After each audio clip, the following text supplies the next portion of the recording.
Mid says Odin split the sea in two. She's always been partial to a tall tale. But there's tall, and then there's tall. I struggle to believe it myself. I see your uncle isn't with you. He stayed with the Enterprise. After our brush with the Einherja, she was in urgent need of repair. And my uncle knows a shipwright in Randalar. We're to join him there when we're ready to sail for Ash. You sure that's wise? Last I heard, the place was still overrun with Akashic. Show me a city where that isn't true. Ultima's plague is spreading. We're running out of time, aren't we? We've done our best to shore up that hideaway. But I doubt a few planks will stop what's coming. Still, we'll keep at it. Every little helps, I suppose. Let's hope so.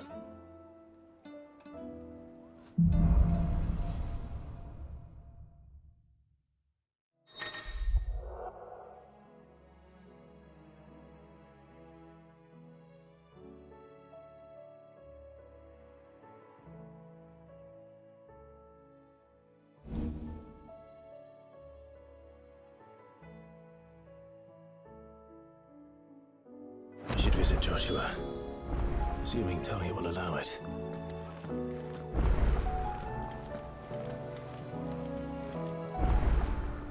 Oh, I wasn't expecting you back. Come again. I may have more for you.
It's a dangerous world out there. Let's stock up.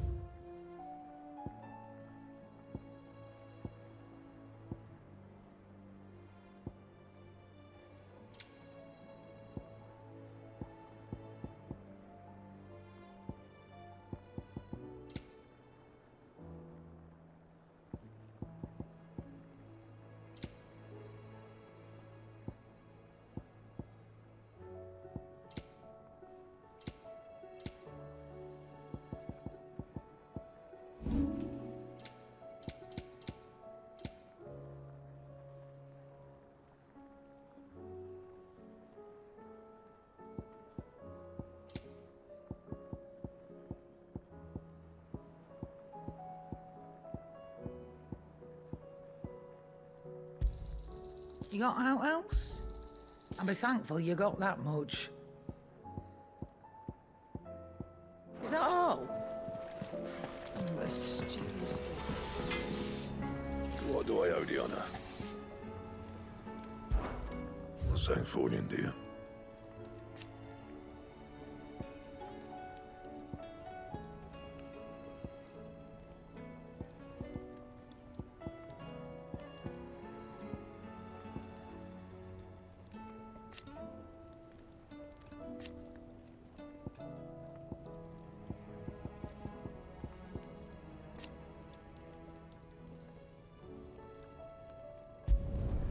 Not bad, if I do say so myself.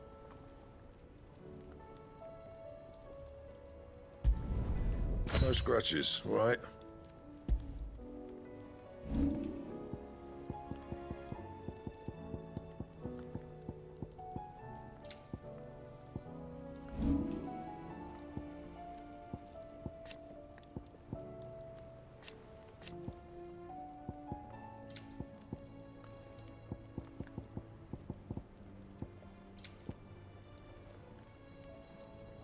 And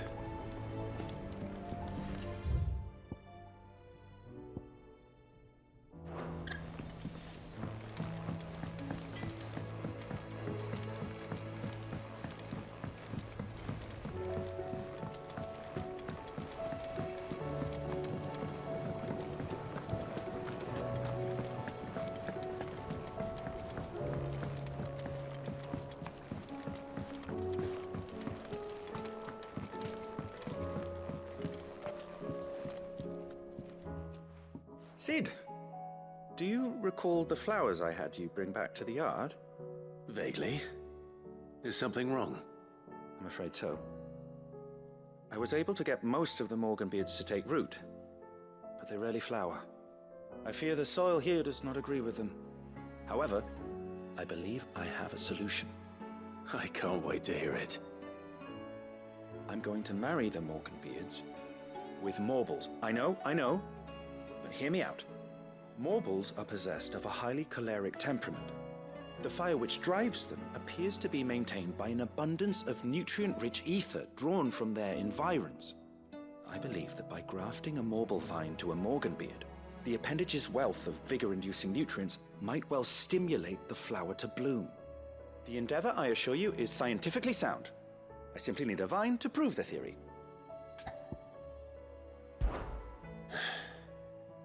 And all you need is a single vine from an ordinary Morble.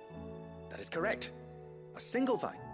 As for the Morble, I fear ordinary may not suffice. But, as luck would have it, a most extraordinary specimen is rumored to haunt the swamps of Rosaria. Why, a notice concerning this very creature was only recently posted on the hunt board. How timely. Well, I shan't keep you any longer. I know you have much to do, as do I. Now, where did I put my watering can?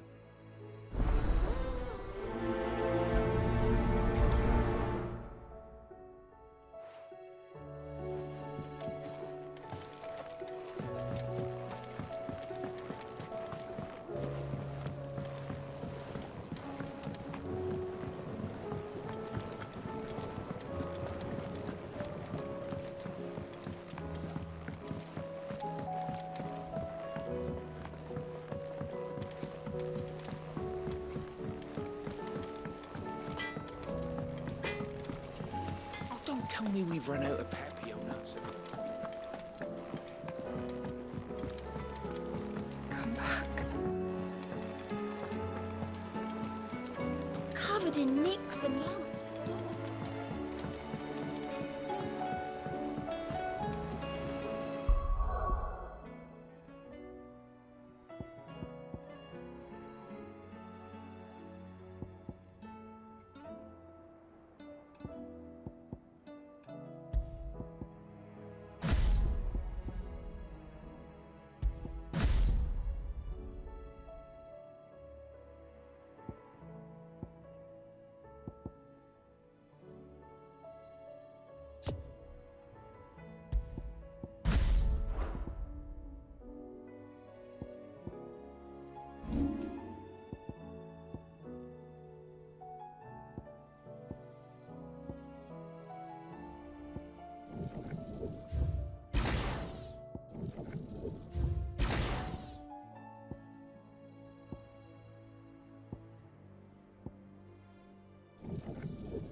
How do you split this?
Let's get this vine back to the yard.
Come back.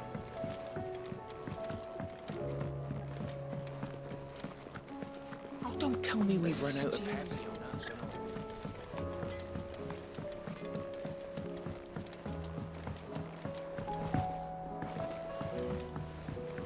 Lady Carrot.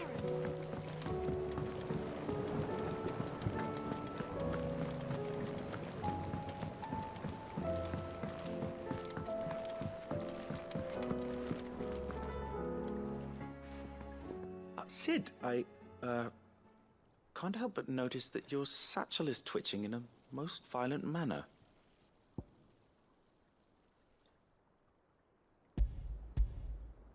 Yeah. It's your problem now. What an amazing specimen. The flesh positively throbs with vitality. If I can successfully graft this to the Morganbeards...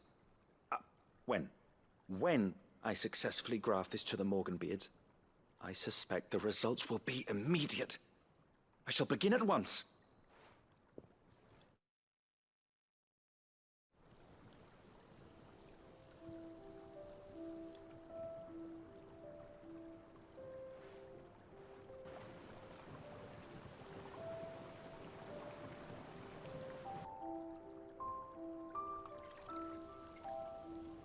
It is just as I hoped. Witness how the Morganbeards have taken to the blighted soil. How they bloom with heretofore unseen vigor. Why, I dare say such a vine graft would yield similar results when applied to other specimens as well. I'm glad I could be of assistance. You've not only helped us, Sid, you've saved us. Do you recall the extract with which I provided you before? I took a moment to distill some more, but this time with the petals from the invigorated Morganbeards. And would you believe? Its potency has nearly doubled. You must accept this vial as thanks for your assistance. The rest, I shall give to Taya.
The stew's awfully thick these days.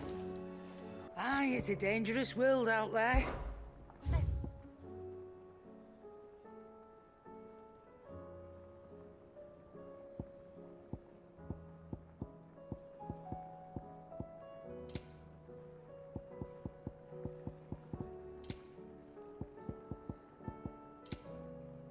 Is that all?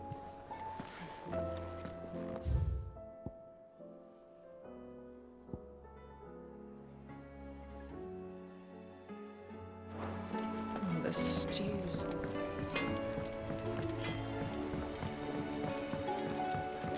Have you tried Molly's lemon tarts?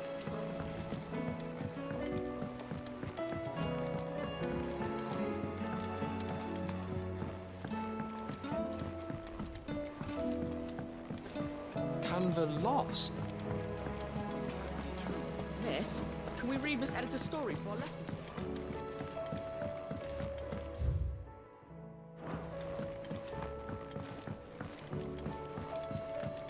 How was she? The Enterprise, I mean. Ah, Sid. Just the man I was hoping to see. Did you have a mo? Don't tell me. You need more bomb ash. Oh no, we still got plenty of that left. I'm working on bringing another one of the Chief's designs to life. This time, it's a new smelter.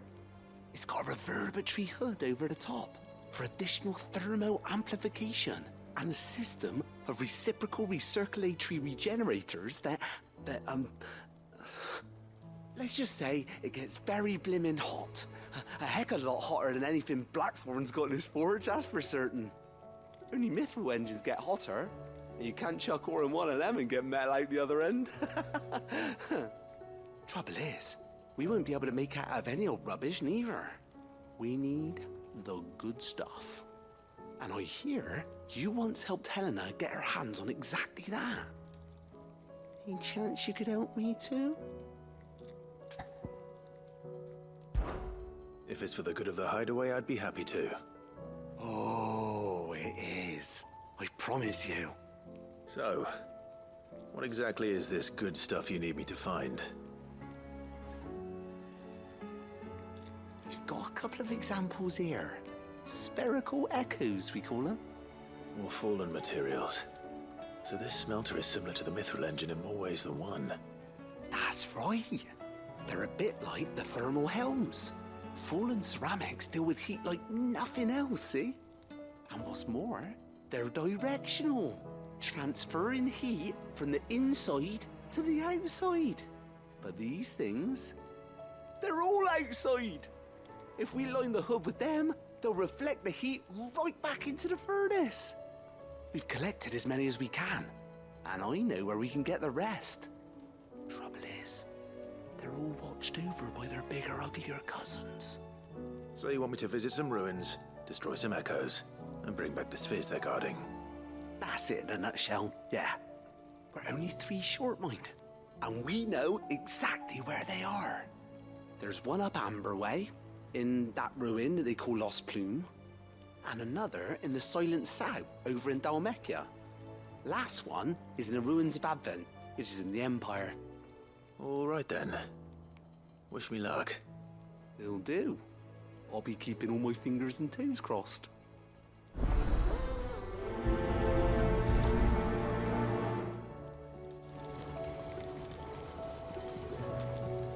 With Canva in the hands of Akashic,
it's just turned.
One's first.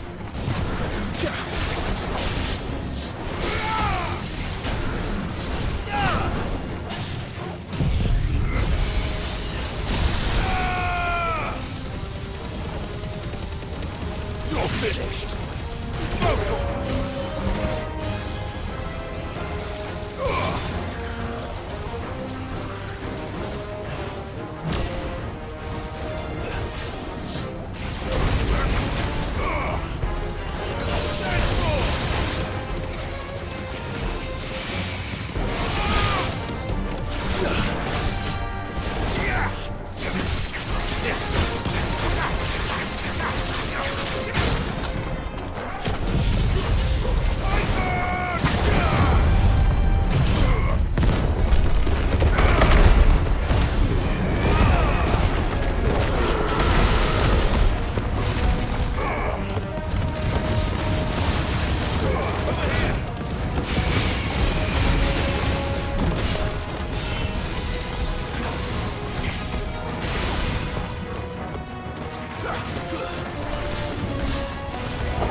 is it. Right then. Just two more to find.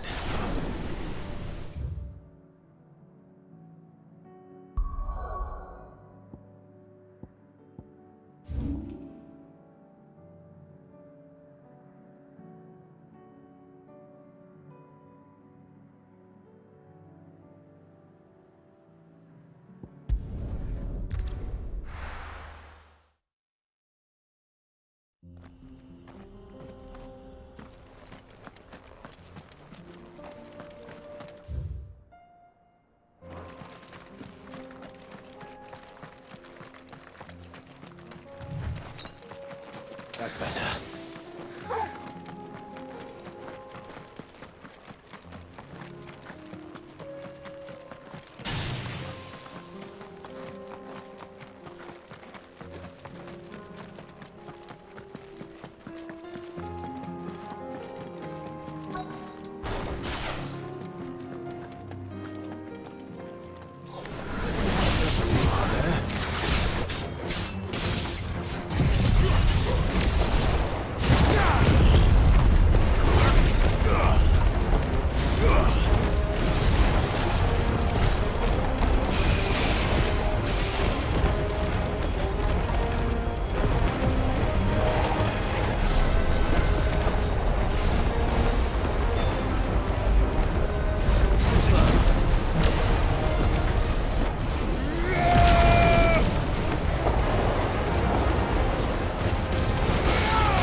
Down.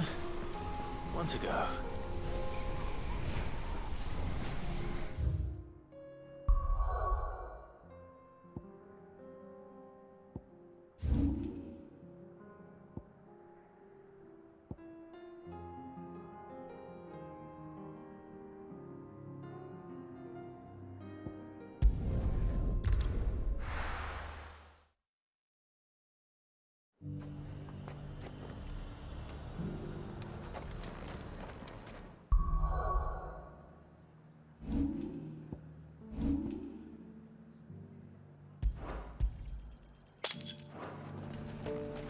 What can I do for you?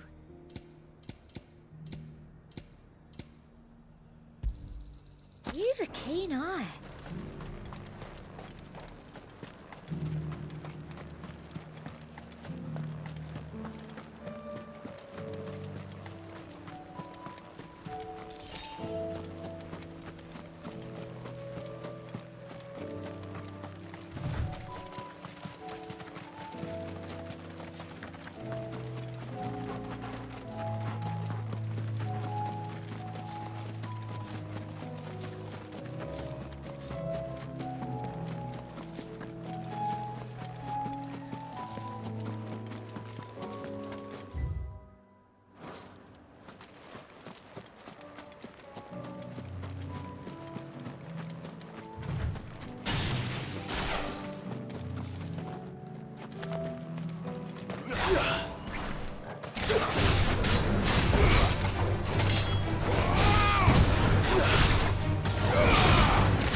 That's all of them.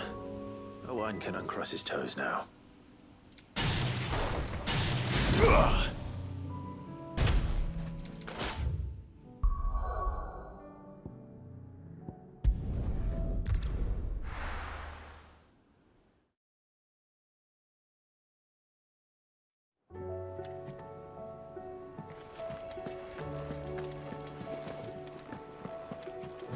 Come back.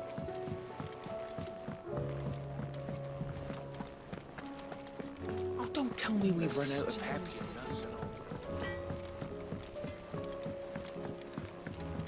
Have you tried Molly's lemon tarts?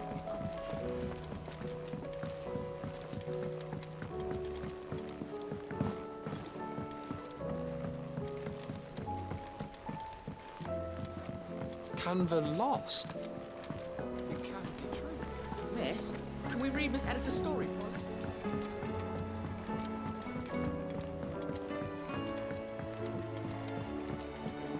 How was she? The Enterprise, I mean. Ah, Sid. Wasn't expecting you back so soon. So, is it good news or bad? Good, thankfully. Here. Ah, that's brilliant! Thanks a blimmin' million! I'll fit 'em to the smelter right away!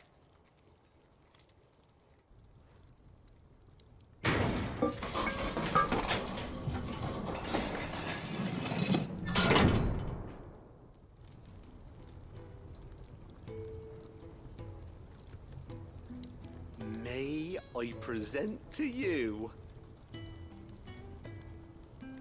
the Telemon Furnace! Ain't bad, is she? She's a beauty. You saved my bacon again, Sid, and I ain't about to let your good deed go unrewarded. It's fine, really. My bag's flexible enough already. Oh, don't say that. I'm sure I can make a few improvements to it yet. You could just buy me a bigger... How about that clasp? Looks a bit stiff. Reckon you could loosen it up and make some more room? And I reckon I know how. With a new alloy we've been working on. The Telemon Furnace was just what we needed to perfect it. It's a metal, see? So it's lovely and strong, but it's also, well, stretchy, if you can believe it. Stretchy metal. Well, if you insist. That is the spirit. You'll love it, I promise.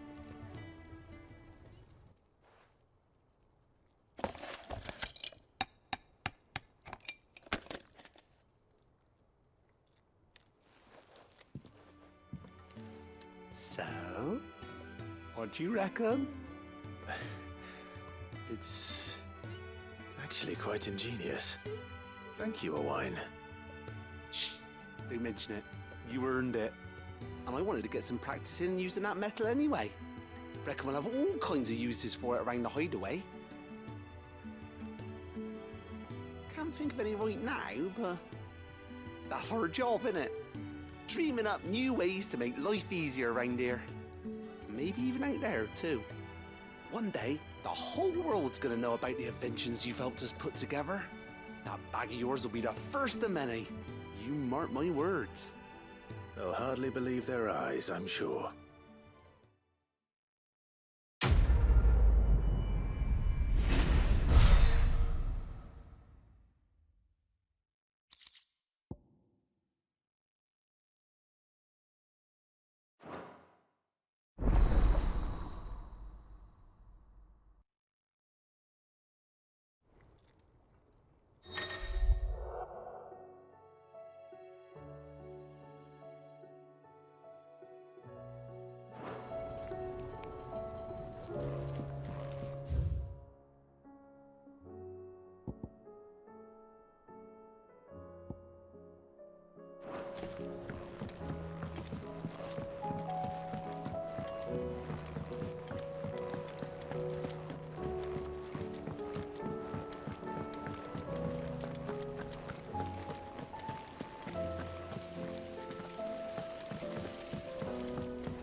Clive. Blackthorne told me you helped him out again. Tough of that. Speaking of which, I'm actually a bit, Worried about him. And you want my advice? afraid so. It's a bit of a funny one, this, but I saved this posh knob while I was out on a mission, and he gave me this flashy ring to say thank you. So, obviously, I show it to Blackthorne, thinking he'll be impressed, only for him to go white as a sheet and quiet as a curl instead. Try as I might, I can't for the life of me work out what could have got him upset like that. And seeing as how Blackthorne opens up when you're around, I thought maybe... I'd speak to him again. Well, I suppose there's no point leaving him to stew. Cheers, Clive. I'll be sure to pay him a visit as soon as I have a moment. All right, I'll meet you by the forge then. You come along when you're ready.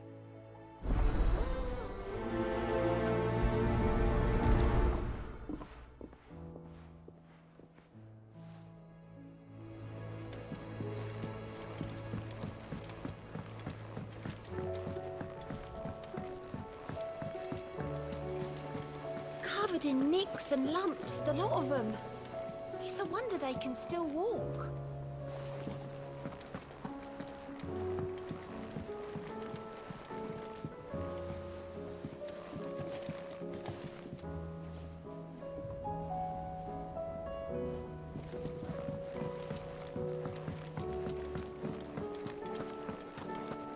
Oh, don't tell me we've run out of papio nuts.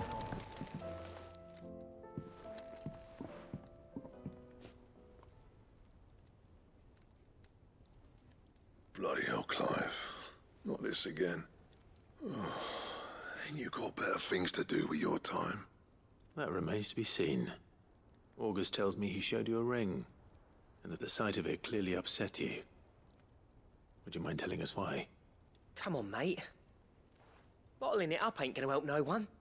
If it weren't the ring, and it was something I said, then I'm sorry. It was the ring, right? It brought back some unhappy memories, that's all.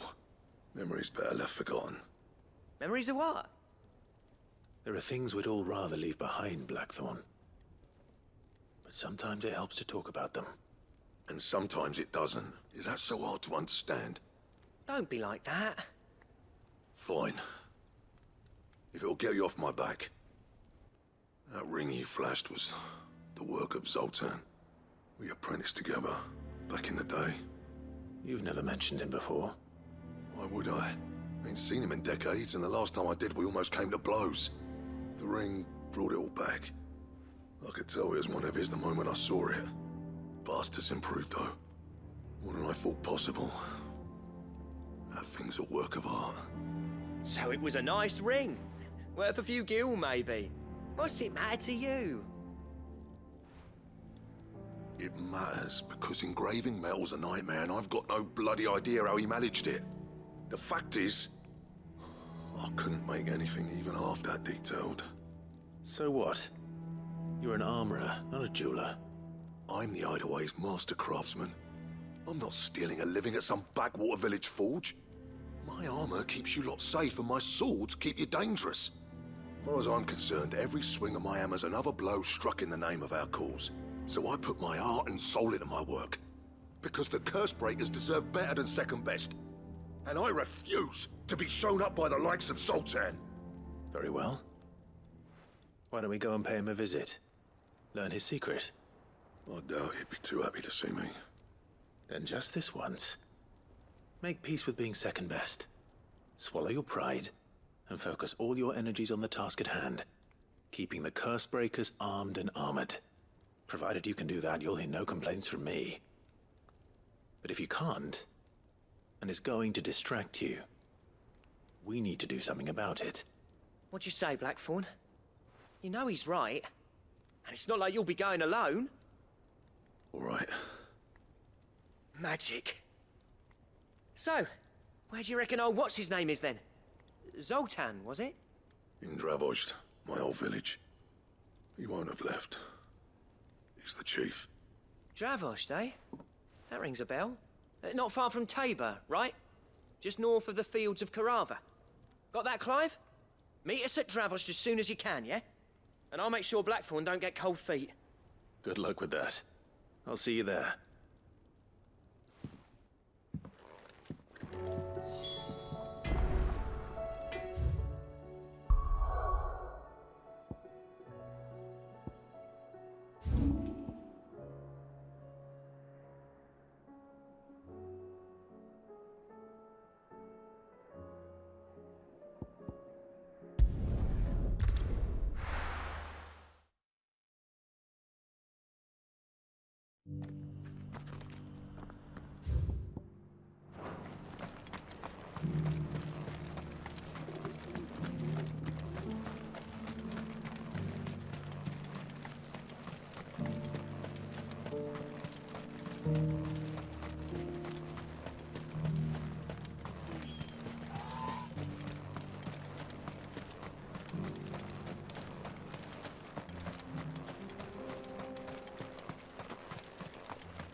Kicked out already? No. This charmer ain't letting anyone through. Why are the gates closed? Chief's orders. No one's allowed in without his say-so. Not that I'd have let you in anyway. You look like trouble. I suggest you go home. That's what I'm trying to do, you little prick. Ain't changed a bit, have you, Snotty? No. It isn't. Blackthorne. Long time no see, eh? What the hell are you doing here? Well, it was meant to be a surprise, but since you are so nicely, I'm here to see Zoltan, you fucking numbskull. Now let us through. All right. Just don't go starting anything with the chief. Yeah, I promise I won't throw the first punch. That good enough for you?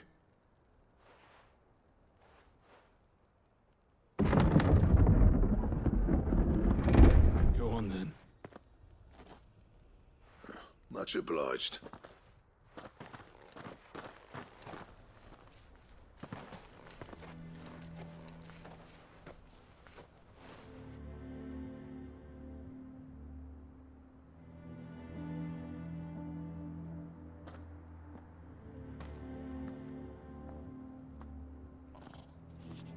So this is Dravozd. Not much going on, is there? It's a smithing town. When I was a lad, you'd have to shout to be heard over the sound of hammer on anvil.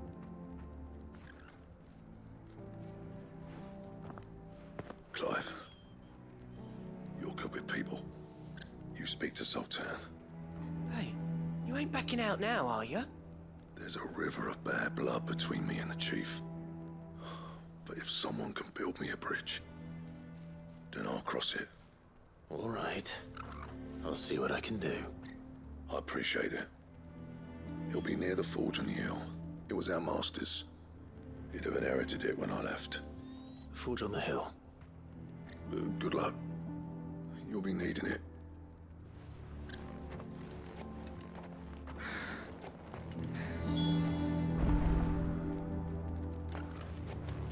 But if we can't fire the forges, how are we going to earn our keep?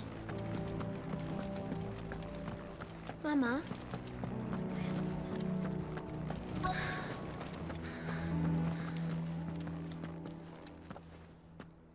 Hotter! Hotter, damn it! Those miserable flames wouldn't melt butter, let alone iron. Pardon the intrusion. I'm looking for the chief. That'd be me. It's a pleasure to meet you. I'll bet it is. Keep the gates closed, I tell him. Well done, Snotty. You're not welcome here. Get out. Before things turn nasty. Blackthorne's here. What did you say? He's traveled a long way to see you. Yes, has he? He's waiting. Down by the gates. Then I suggest you take him with you when you leave.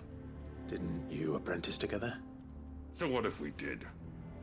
Fuck! We're getting nowhere! These bearers' flames are next to bloody useless! We're never going to be able to fire up the forges unless we can find some new crystals. I'm a busy man, as you can see, so do me a favor and piss off. Oh, and if you're struggling to find your way out, ask Blackthorne. That prick knows exactly where the exit is. He's not wanted here. And neither are you. All right. I'm going.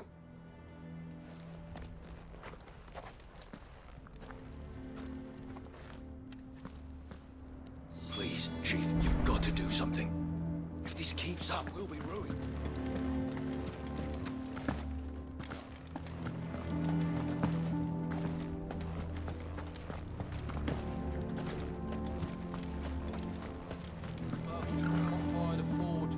Let me guess. Zoltan told you to piss off. As a personal favor to him, yes.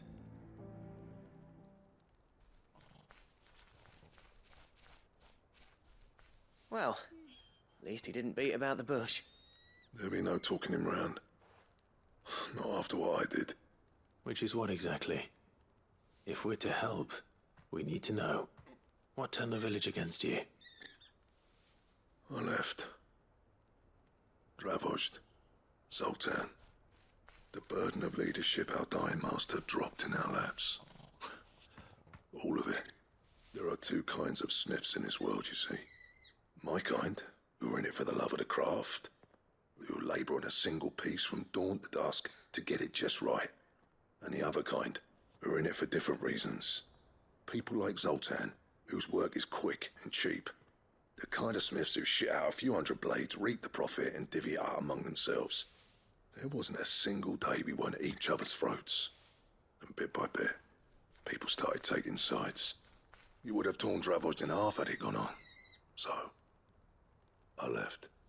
You didn't have to do that. Zoltan's a better chief than I would have been. His way of doing things kept food on people's tables. Dravozd prospered without me and my lofty ideals getting in the road. Until the crystals run out at any rate. Without magic to fire the furnaces, this place is as good as dead. It depends on how you look at it, though. There's got to be other ways of making fire. We manage it in the Deadlands. Thanks to Sid's ingenuity, yeah. He saw all of this coming. Knew crystals were the problem, not the solution. And spent years coming up with ways of doing without. You know what I mean, though, right? Where there's a will, there's a way. What I'm trying to say is that it's not your fault. You couldn't have predicted this. It doesn't matter whose fault it is. I don't want to be the greatest smith alive just because I happen to be the last. Clive. Dravozd won't last long without its furnaces. So, do you think it's time we shed Sid's bellows with the world? The way I see it, it's your decision to make. Hold on, Blackthorne. Sid made those things for us. They give us an edge over the rest. And you'd be throwing it away. All right. Do it. This place was your home. I won't abandon it to its fate. Sid's creations were never meant to be hoarded. It was only ever a matter of time before we shared them. Let this be another step on the road to freeing Valisthea from the prison of the Crystal's blessing. Dravozd will show the world that it's possible. Wouldn't you agree, August? When you put it that way, of course. It's like hearing Sid speak from beyond the grave. Thank you, Clive. Shall I go and fetch the plans, then?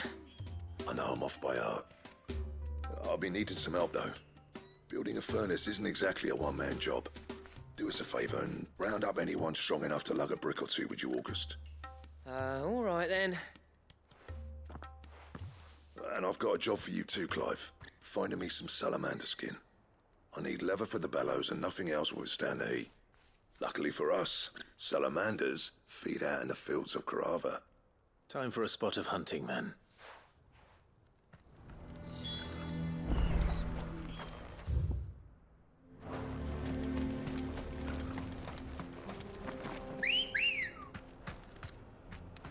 Come on.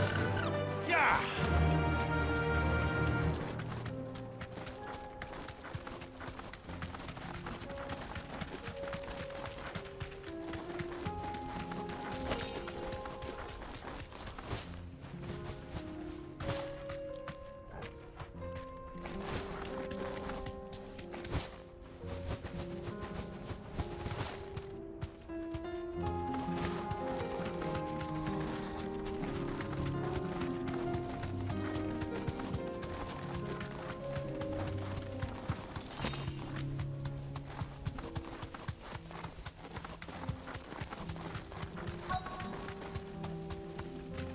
Be safe.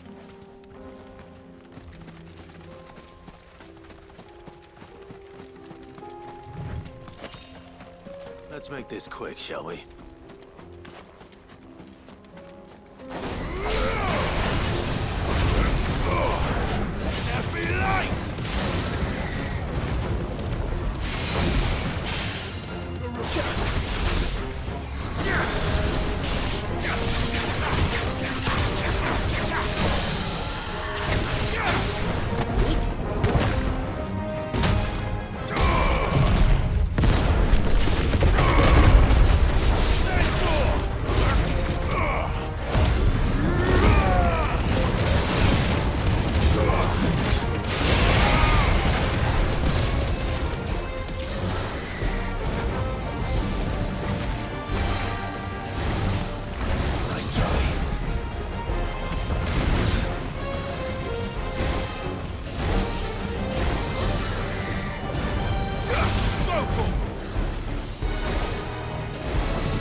Slow.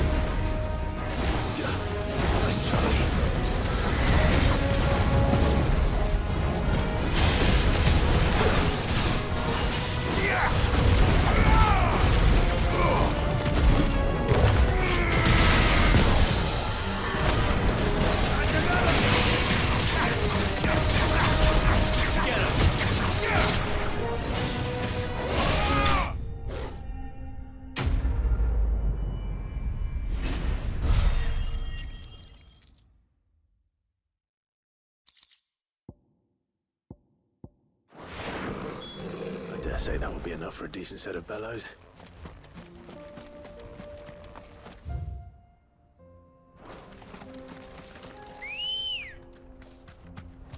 Ready, go? Run like the wind.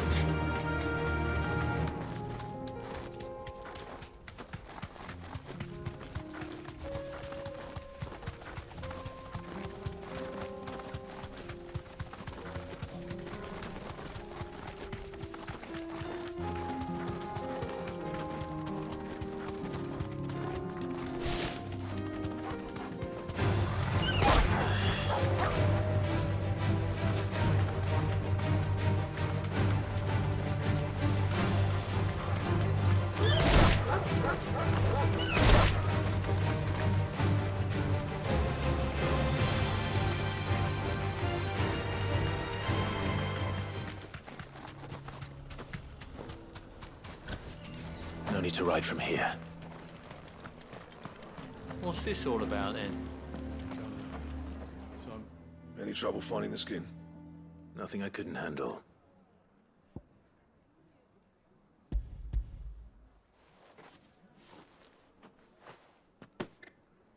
There should be plenty. Right then, time to put these louds to work. If everyone pulls their weight, we'll be finished in no time.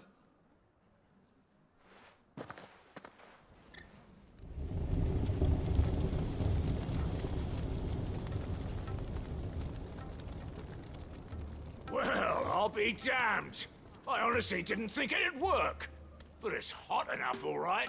And without a single crystal in sight. You know what this means, don't you? I do, yeah. Dravozd is saved.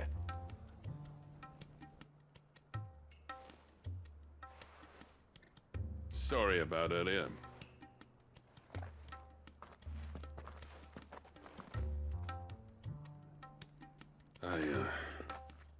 I take back everything I said. That thing you built us is an honest-to-God's marvel. You've saved our village. It's Blackthorne you should be thanking. He oversaw the construction. Give this to him, would you? What is it? Pet Cole's cinders. After he left, I spent years trying to eke the most out of our forges. That there was my answer.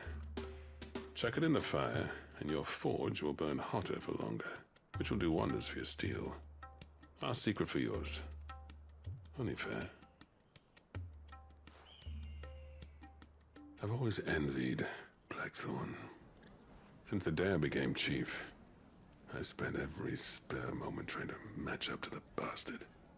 No amount of sleepless nights at the Anvil will ever bridge that gap, though. He's a genius. Plain and simple. The man Dravozd needed. But he took all his talent and left. Gifted and free. Is it any wonder I hate his guts? The cinders would mean more coming from you. I need to forgive him first. And that's not gonna happen.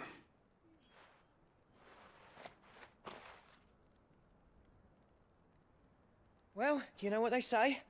Oriflamme weren't built in a day and all that. These things take time. Especially when they involve two geezers who hold grudges tighter than their hammers.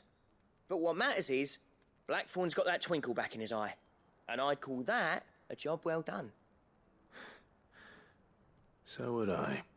I reckon he's going to be at it a while yet, though, so why don't you head off without us? I'll see that the old git gets home safe and sound. See that you both do. I'll save the cinders till then. All right. It'll be a nice little surprise for him.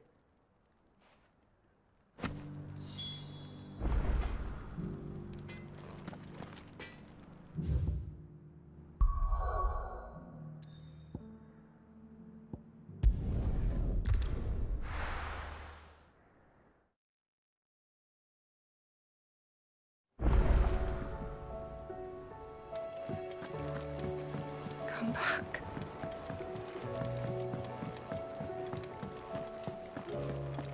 Oh, don't tell me we've run out of papier.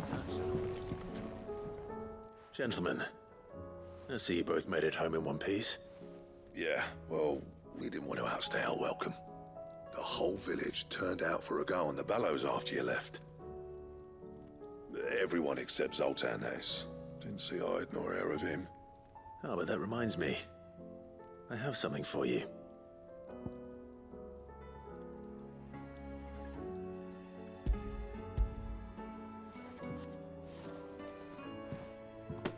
Pick old Cinder. How'd you come by this?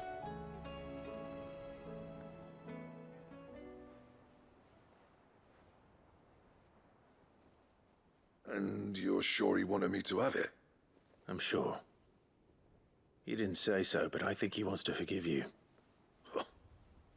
Imagine that. Yeah. You know I could never leave this place, don't you? Every time you put on mail, you and the curse breakers are trusting me with your lives. There's no greater honor for a smith than that. I'm not about to go crawling back to Zoltan for forgiveness, but I will make good use of his cinder. And if that helps save even a single life, then he'll have my gratitude. What was it you said he called me? Huh? A genius? And he spent sleepless night trying to copy me, did he? Sounds like I better get to work. I've got a reputation to uphold. It's good to see you back on form, Blackthorne. I don't know how you pair put up with me sometimes, but I'm grateful all the same. Now, where was I? Oh yeah, about to put Zoltan back in his place.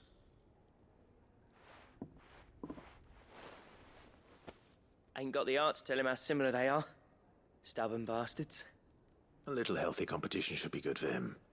You're not wrong. Still, it's a shame him and Zoltan couldn't let bygones be bygones. No use grumbling about it now, though. Blackthorne's happy. Or as near to happy as he gets. And that's good enough for me.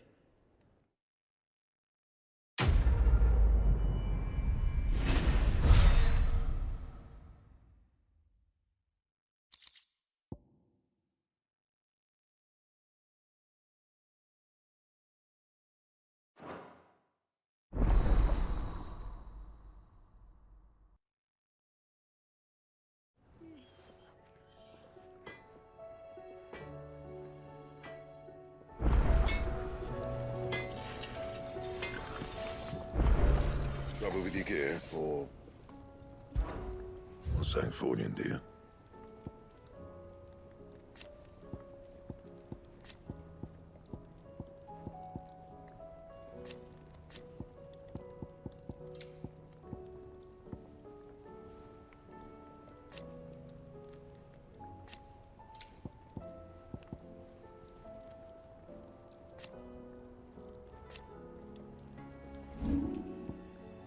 That it? Fine.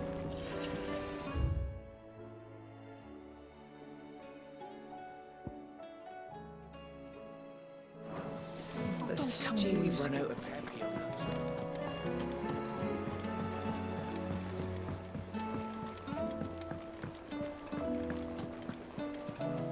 Covered in nicks and lumps.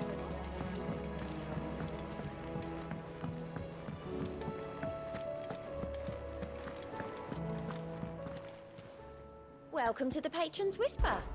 Come to claim your just desserts? Here you are.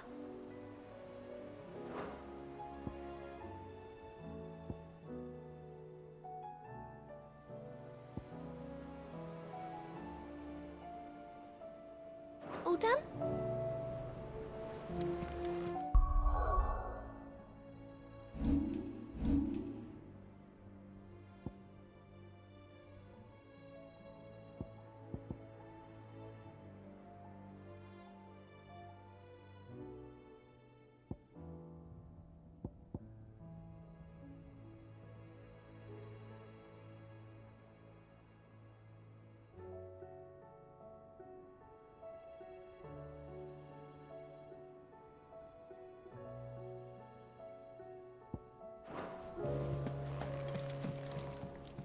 Heard the bad news then, did you? What bad news? About Dravozd. Blackthorne's old haunt. With the forge and all that. Well, anyway, the mine's just down the road from there are spewing at Aoife like no one's business. And the village? Safe from the flood for now, but they've got other problems. Akashic. Every creature in the area is either turned, or on the way to turning, apparently. Zoltan and the others are living on borrowed time. They need help, and quick. Doris sent a few curse breakers to keep an eye on things, but there's only so much a couple of scouts can do. Except get eaten. If something ain't done soon, the whole place will be overrun.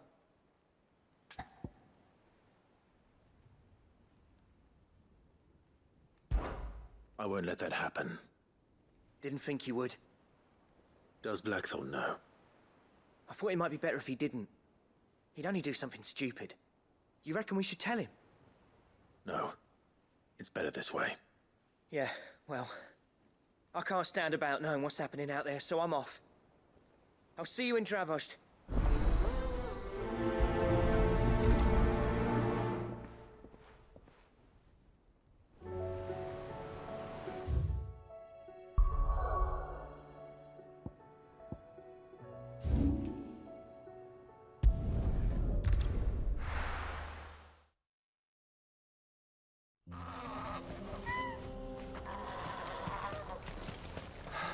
So Dravozd is still standing.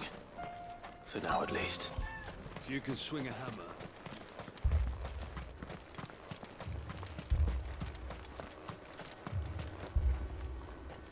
Clive! You're here! And the Akashic? Mostly off to the north still. But I spoke to Doris's scouts and it turns out things are worse than I thought. There's swarms of them out there. Told old Snotty to be ready to seal the north gate. That should buy us some time if we need it. Enough for the villagers to barricade themselves inside their homes, at least. Well done. Welcome back, Sid. I'd never have guessed, you know. Not if August hadn't let slip. Who'd have thought that the savior of Dravozd would turn out to be the realm's most infamous outlaw? Keen to help us out again? I am. Thought you could sneak off without me, did ya? Blackthorne. Oh, what are you doing here? One of the scouts couldn't keep his voice down. Unlike my best mate who didn't think I deserved to know. Zoltan, how long's it been? Long enough for us two to turn into a pair of old codgers, I see. That your idea of an apology? Prick. Don't listen to him. You only did what you thought was best. For the village and that. I did, yeah. But that ain't the whole of it. Vulcan, our master, didn't leave the chiefdom to the two of us. He left it to me. The best blacksmith in Dravozd, barring himself, of course. Bloody stupid tradition, in my opinion. If someone's got talent, you should let them practice their craft, not ask them to settle petty feuds and barter for grain. Our master wasted half his life that way. I wasn't about to let that happen to me. So you wasted half of mine instead? You're what Dravozd needed. Under me and my precious ideals, this place wouldn't have lasted a year. So I left to devote myself to the work and spare you lot the consequences. I may be a selfish prick, but I only did what I felt I had to. What you had to do was your duty! Even if it meant we all starved? Enough. This is no time for bickering. You can finish beating each other up once Dravozd is safe. Fine. I've said my piece anyway. Yeah, so have I. Sorry, Clive. I shouldn't have stuck my nose in. We're short enough on time as it is. Still, give us a mo, would you? I need to get my head straight before any of them Akashic try to bite it off.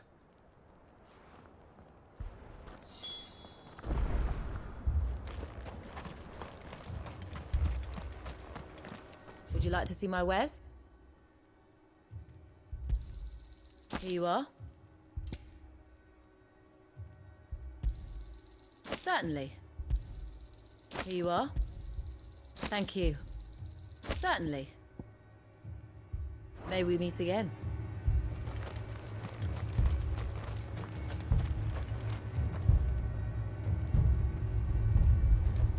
You, ready for the off then? We can't afford to waste any more time. Right you are. Might be worth having one last word with the scouts, though. Don't want any nasty surprises, do we? Oh, and Blackthorne, you and Zoltan might be better off staying inside the... Akashic on the move. How close are they? Within sight of the walls, and there are more coming up from the mines. What was I saying about nasty surprises? They'll wash right over us if we stay out in the open. We're pulling back behind the gates. Good idea. Get yourselves inside, but keep your weapons handy. Understood.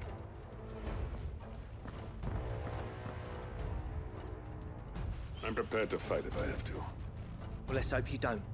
That's our job. Once the scouts are inside, order your men to barricade the gates. No heroic last stands, you hear me? No fighting at all if you can help it. August's right. I've seen what Akashic beasts can do to armor. The people here are tough and willing, but they ain't equipped to face what's coming. I'm going out there. Start work on the gate as soon as I've left. I'll give you as much time as I can. And if they kill you? You evacuate. But it won't come to that. I promise. You'd better be right. Take good care of Dravozd till I get back. Leave it to me. And give those things what for, yeah?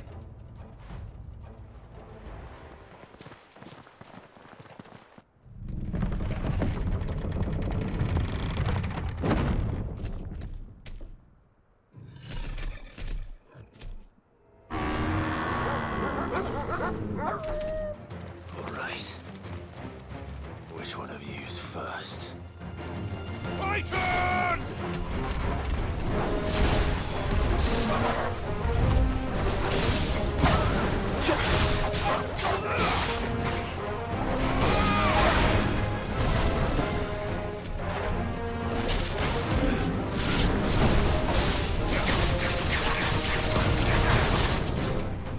Over here!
Certainly not.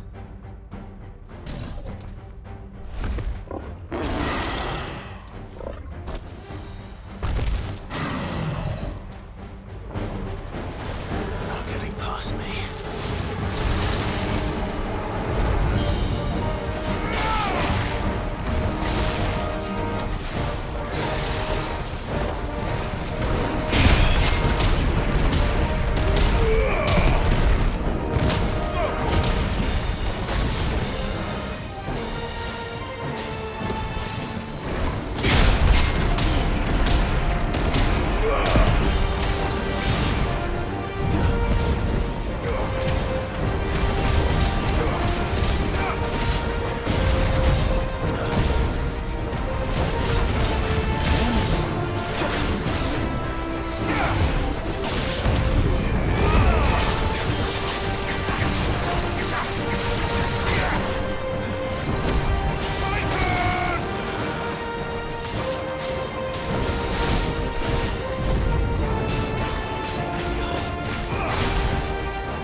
Now, the question is, did I miss any?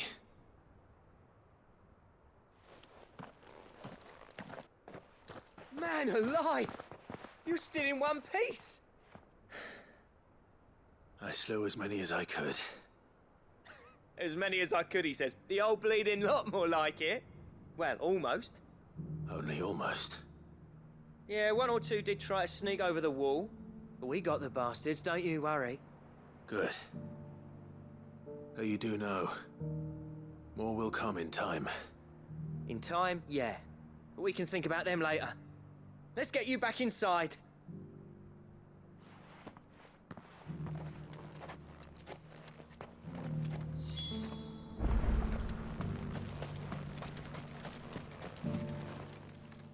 Sid! You're even more fearsome than your reputation. Enough to give those Akashic monsters nightmares. I almost felt sorry for the wretched things. But mostly, I felt grateful. Dravozd won't forget what you did today. I'm afraid I've only delayed the inevitable. There's no getting rid of that ether flood. Meaning that any living thing which stumbles into those mines will end up clawing at your walls again. And that's if the flood don't spread. If it does, well, I hate to say it, but the village's days are numbered. That may be, but we're staying just the same. With ether floods springing up all over, it's no less safe than anywhere, and more importantly, it's our home. We'll fortify the gates to the north, and I'll see that they're guarded day and night. All right. Then we'll give you a hand shoring up those defenses. As for you, Blackthorne, that's twice you've turned up when Dravozd needed you. So, thanks. I shouldn't have stayed away so long. And I shouldn't have left without talking it over with you first. Too bloody right you shouldn't. Though I doubt I'd have listened. I always envied you. How you made everything look so easy when, for me, it was anything but. You leaving gave me the perfect excuse to hate you. And from that day on, I never once stopped to wonder what it would have been like if you'd stayed. But what you said earlier, it was true. You'd have been the death of this place. Finally, something we can agree on. I hope you see the sense of it eventually. You kept this place alive. Alive, perhaps. Wealthy even, but Dravozd isn't what it once was. Our work used to be the pride of Dalamil. Now, we churn out the same rubbish day after day because it's easy and turns a profit.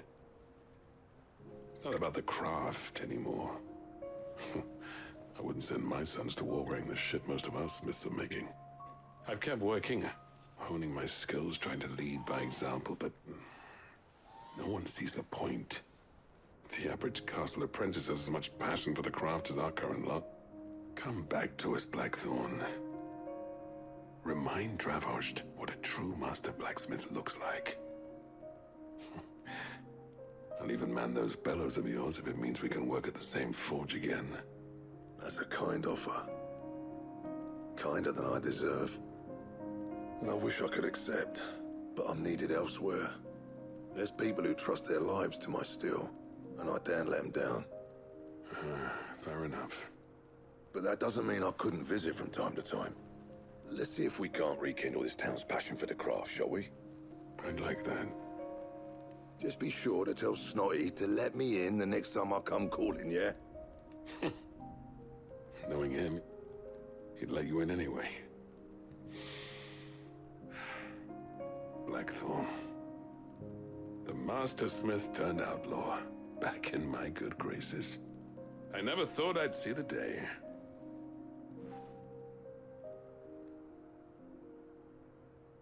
I'd say that went pretty well, wouldn't you? Even better than I'd hoped. Sid, I've got something for you.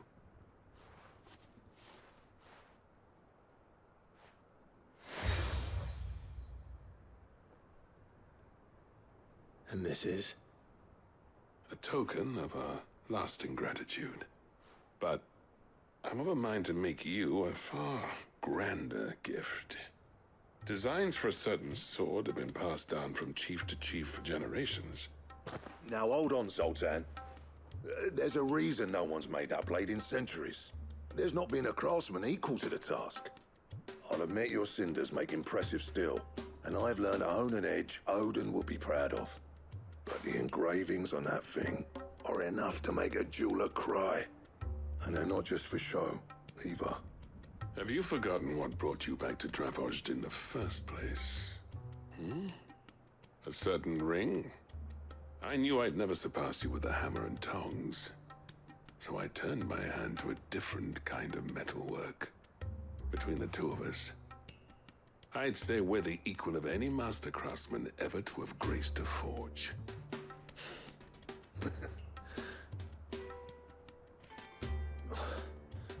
You know what? I think you might be right. Clive, you wouldn't mind if Zoltan came back to the Hideaway, would you? He's more than welcome. As long as he can keep our secret. Right. Sultan, get your tools. We've got a legend to forge.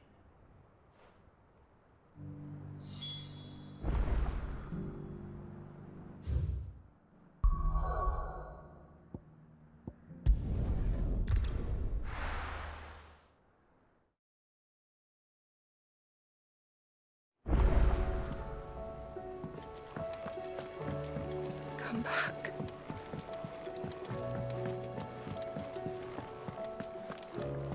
Oh, don't tell me we've run out of papier nuts.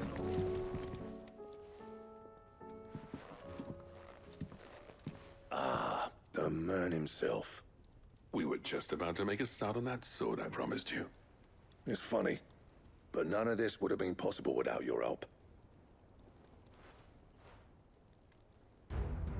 You remember Camille? We'll be using his level work for the grip.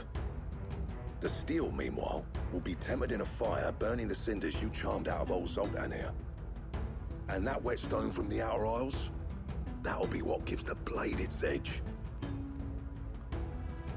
And the final flourish will be my talented colleagues' engraving.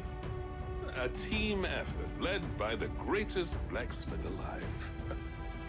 Now, save that talk till the thing's finished, yeah? Right. I'm ready if you are. To the bellows it is, then.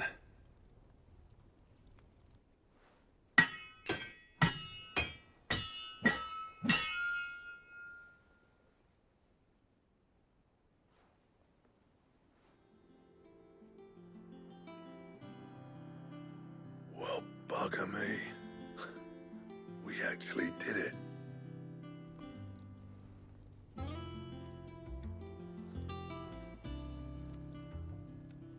The sword to end all swords. Ragnarok. It's quite something. I, trust you'll take good care of it. Thank you. Both of you. So, does this make you pair the greatest craftsmen alive, then? This?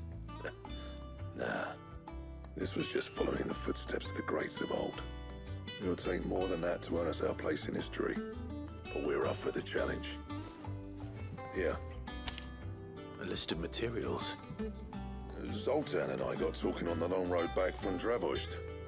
We reckon with those items there, we could craft something even better than the Ragnarok. Something worthy of a legendary outlaw like yourself. That's a weapon I'd like to see. You leave this list with me. I was hoping you'd say that. One legend at a time, eh, lads?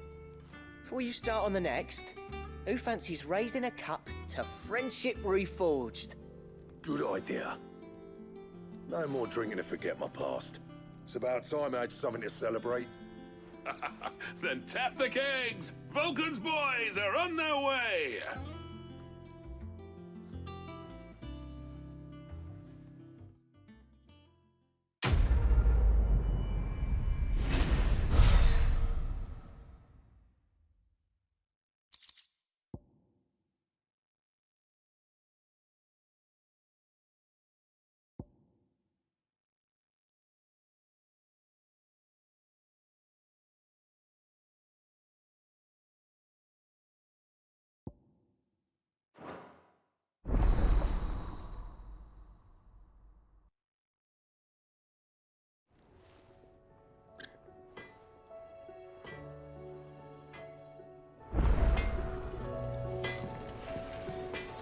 What do I owe the honor?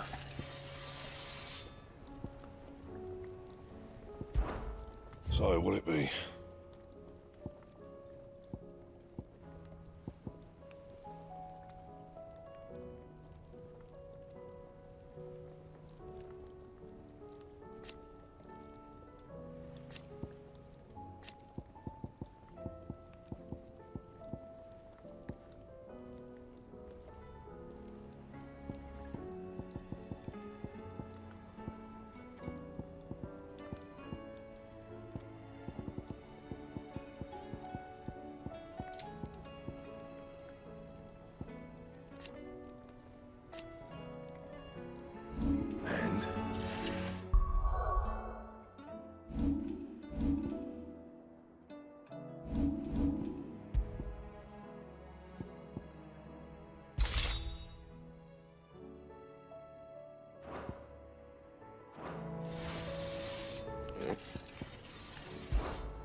never thought me and Zoltan would ever speak again, let alone work together.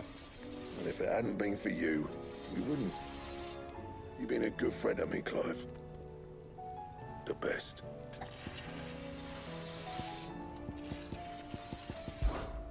What do you want? Anything else? Oh, don't tell me we've run out of Papio nuts and all.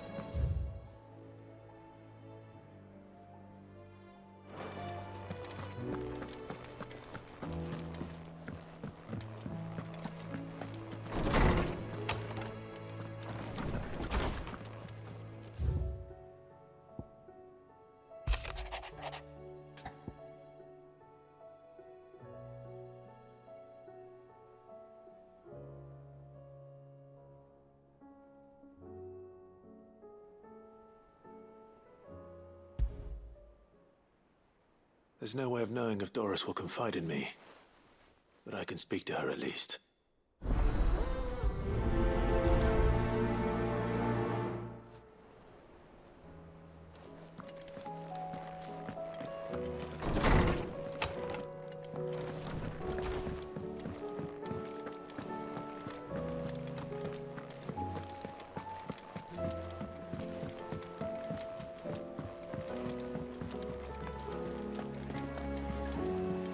Covered in nicks and lumps.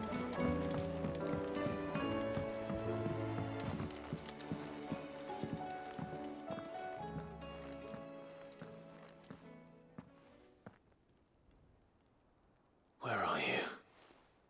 Can I help you, Sid? I'm looking for Doris. Is she here? I'm afraid not. She's at Martha's Rest on a job. My job, actually. When she heard what the mission was, she insisted on going herself. Alone. Did she? What was the mission? Following up on some new information. Once they'd settled in, the bearers you helped liberate in the Dragon's Eyrie were keen to talk about their imprisonment. And about their captor. The slaver Cole's team were tracking when they were attacked by the Beastmen. I'll go and find her. She's at Martha's Rest, you say? If she's not moved on already, yes. I hope everything's all right. Why would Doris insist on going alone? Maybe Cole was right to be worried. How do you split the sea?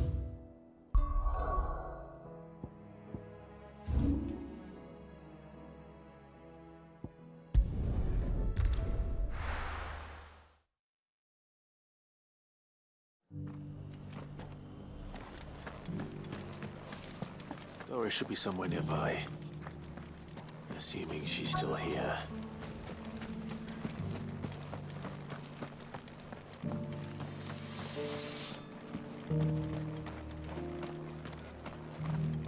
I've got greens of all shapes.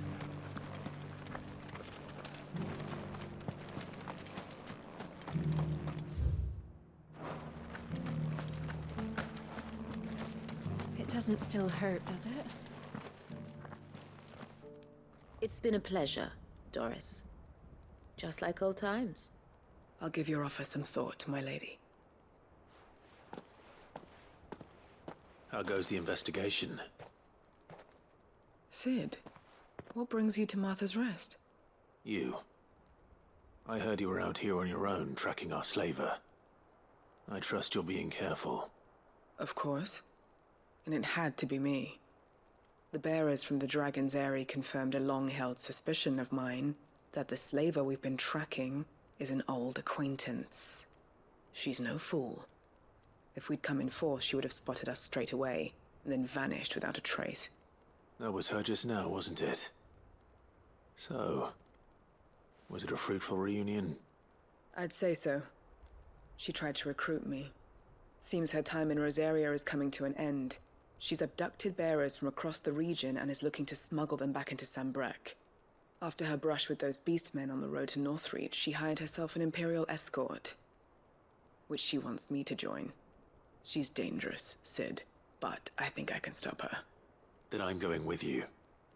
I'll take care of the escort. You can see the bearers to safety. Where are they?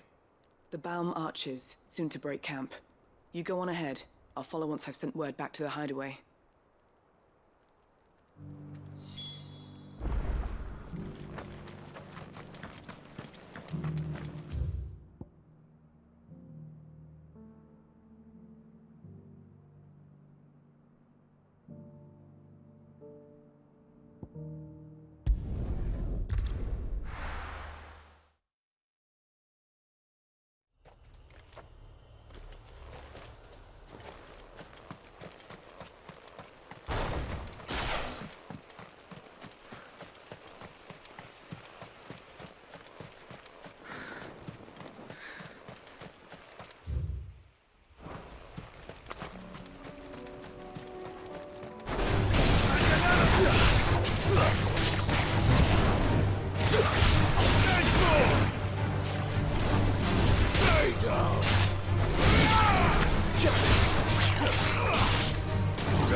Good. They haven't broken camp yet.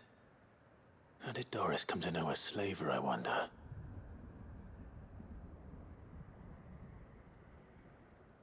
We've waited long enough. She's not coming. Ready the bearers. We're leaving. Back to civilization, is it, Mom? With all haste, lest any of you lackwits start talking like these feckless bumpkins. I presume your men are ready. We've suffered too many delays as it is. Any more, and I'll be docking your pay. Yes, Mom. Oh, but before you go, it appears we have company. Kill him. You're welcome to try.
So much for your escort.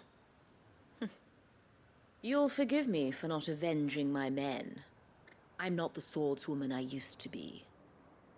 I surrender. Do with me as you wish, Sid the Outlaw. Sid! Ah, Doris. I take it you're not here to rescue me from our brooding renegade? You know, I always wondered where you'd vanished to. But casting your lot with this criminal of all people... Better fighting for a cause than killing for coin. I'm sorry, Sid. I should have told you sooner. This woman, my former master, once trained bearer children to be weapons in service of the highest bidder. She raised me like a daughter, and I did terrible things to earn her favor. It wasn't all terrible, surely. We had our fun, too. You were always so eager to learn, and had such clever hands. All my other children took either to the blade or to the books. Always either or. But you proved yourself a master of both. That's why I kept you for my own. How about it, my little dagger? Care to swear that blade to me again? I never swore my blade to you, nor will I ever.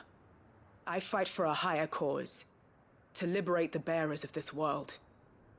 Farewell, Master. Thank you for making me the weapon I am. You always were a righteous child. Perhaps that's the reason I loved you so.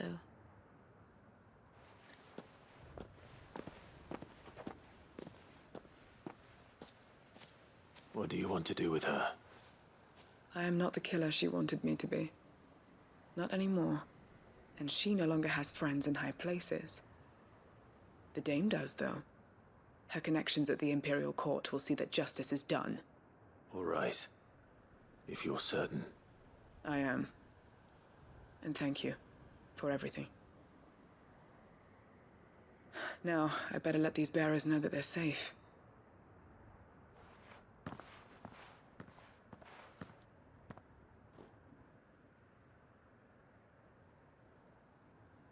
And I should head back to the Hideaway and put Cole's mind at ease.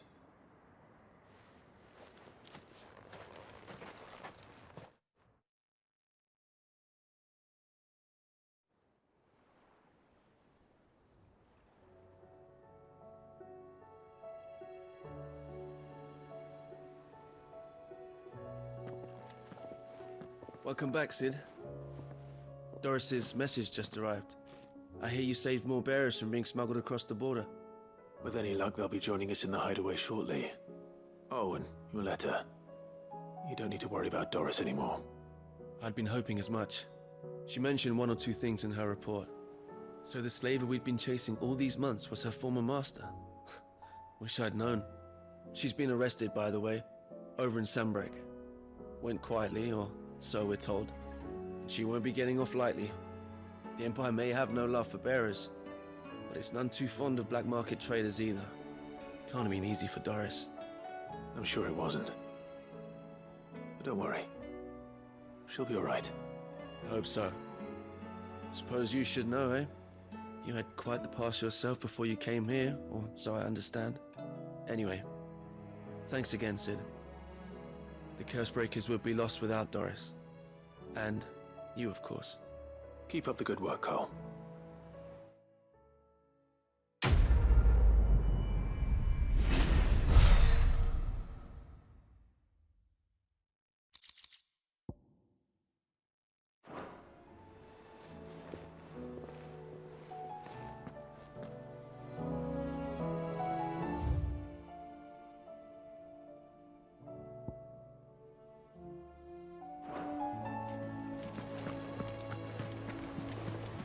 Covered in nicks and lumps, the lot of them.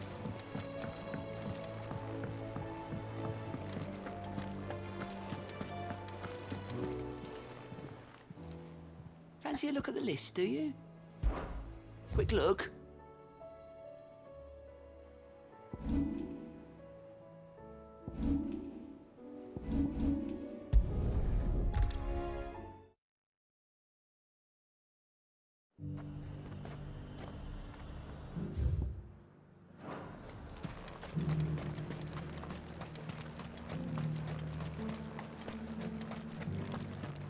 There were ghosts at the gates nowadays.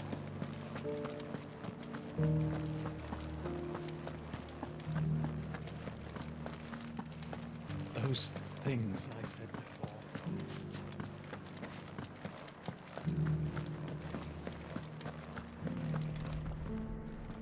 Oh, Clive.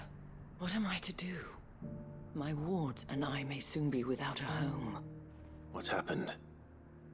The High Cardinal has descended from his lofty throne and taken up residence here in Northreach. The High Cardinal? Leader of the Council of Elders, second only to his Radiance at the head of the Imperial government. Not that any of those things still exist. Now he goes by his noble title, the Duke of Oriflamme. And what does he want with Northreach? He wants to transform it into a military stronghold. A foundation upon which to build a new Sambrec. He's already secured the support of the various army remnants, with promises that they shall be afforded the respect they deserve in his empire. One built on the confiscated property of the people. He would rob the populace to pay for it. Believe me, I have used every means of persuasion to discourage him from this folly. But for whatever reason, he will not listen to me. What does Captain Philippe make of this? When the town was under attack, it was him the soldiers rallied around. Couldn't he use that influence again? How? By speaking out against one of the most powerful men in Sambrec. A man whose stated aim is to revive the empire Philippe's comrades swore to serve, and to improve the soldiers' lot within it. The captain can offer them a regular supply of gruel, and an occasional trip to the Vale to help them forget the terrors they face each day. The Duke offers them a vision of strength and safety. No. Any attempt to incite mutiny would cost Philippe the support of his men. If it did not cost him his life. But given the mood around town, mutiny may yet be unavoidable. The people have little appetite for further deprivation. Least of all when it serves only to elevate others. And who could blame them? Clive, would you appeal to the Duke on my behalf? For your services to Northreach, you have the respect of the soldiers, and they will take you to His Eminence if you ask them. And unlike Philippe, no bonds of loyalty prevent you from speaking your mind to the man.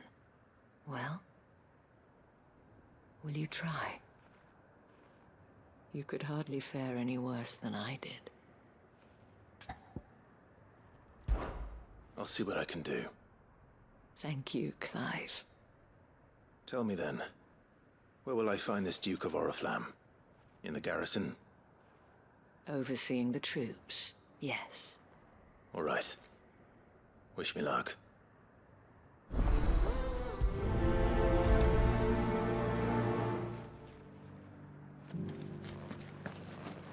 I may have met this Duke before, at the Remembrance Ceremony. Let's hope I didn't make a strong impression.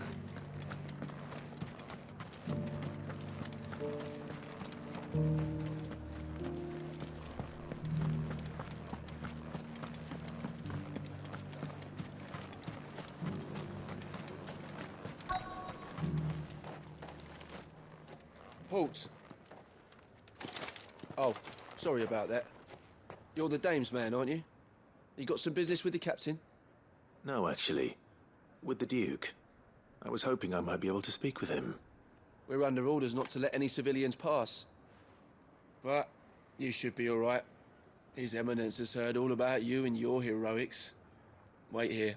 I'll go and ask.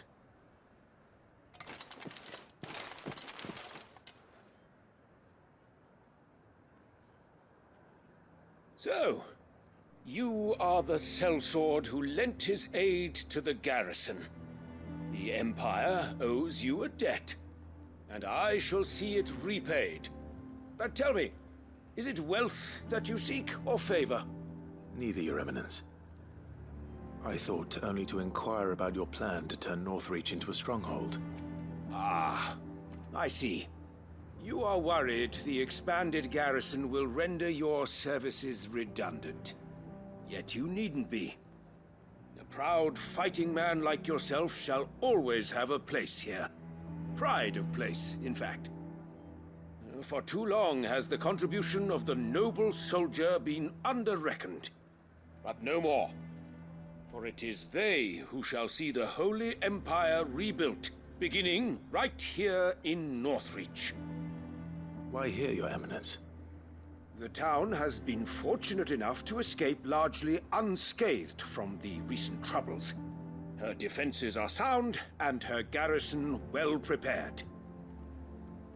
Which is more than can be said for Oriflamme or Twinside. The Empire wants for a capital, and I believe Northreach to be the perfect place. With Caer Norvent as her citadel. Once we have seen to the refortification of both the town and the castle, we need only build a wall around both to create a city that would be the envy of the twins. Plans are already underway for the construction. Soon enough, these thralls shall learn that they are no match for the might of Sanbreque. I fear you underestimate how dangerous these creatures are, Your Eminence. Should they return in force, you will need all the people of Northreach to come together in defense of the town. Something they may be loath to do if they've been deprived of their worldly goods. The people will do as their leaders command. If Sanbreque is to be rebuilt, she will require a functioning government. One whose authority is beyond question. That is why this levy is necessary. So that any man who wishes to join the army might do so and be fed, outfitted, and paid as befits a defender of the Empire. And yet there are those who persist in peddling the treasonous lie that I seek to steal from the people and drive them from their homes. I suspect they're afraid of losing what little they have left. Precisely. The common folk have little and less, and you mean to deprive them of even that. You would sow the seeds of your new empire in your own salted earth. Sabine, we have discussed this. Yes, and I told you then how putting the empire before her citizens would lead only to revolt. Without an empire, there are no citizens. And in yours, there will be only beggars. Is that what Griga wills for her people? Do not take her name in vain, Sabine. I'll come back later. A citizens' revolt. I wonder what the people really think of the Duke's plan. It wouldn't hurt to ask them, I suppose.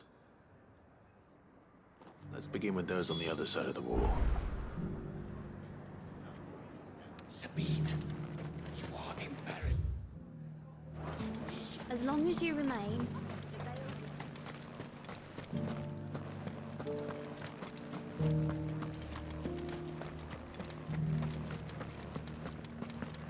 You needn't fret.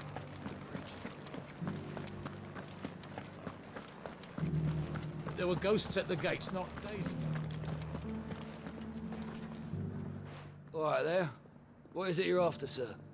Just your opinion, actually. I wondered what you thought of the Duke of Oriflamme. Oh, him. Not much. None of us traders do. It's thanks to nobles like him that we had to set up shop this side of the wall in the first place. Couldn't have the rabble getting any closer to the holy capital, could they? And now he's trying to drive us out completely, threatening to take everything we got from us if we don't clear off. If the dame said she wanted him run out of town, I'd be straight through that checkpoint, tar bucket in hand.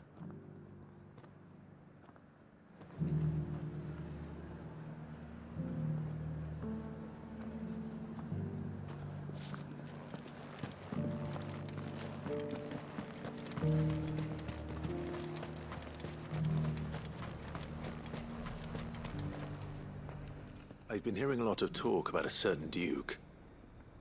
Nothing good, I'll wager. Going around acting like he owns the place. And with hardly a word to the dame. This is her town, not his. I take it you'd rather she was in charge. As far as I'm concerned, she still is. Just need his eminence to sod off back to Oriflamme.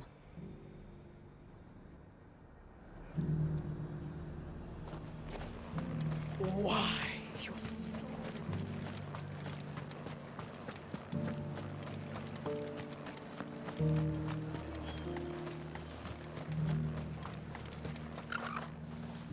A question, if you don't mind. What do you think of the Duke of Oriflamme? Don't get me started. You build a life for yourself somewhere, earning for some noble to turn up and tell you you've got to hand it all over to him. If he thinks his name and his chains give him the right to empty our purses, he's in for a rude awakening. We'll do whatever it takes to keep what's ours. Whatever it takes. Well, the people seem united enough. What about the soldiers? I heard the dame got an icon to rid the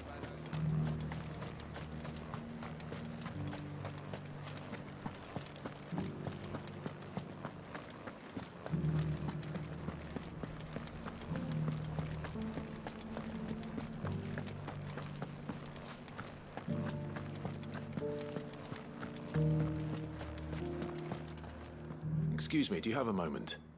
I wondered if you'd mind sharing your thoughts on the Duke of Oriflamme.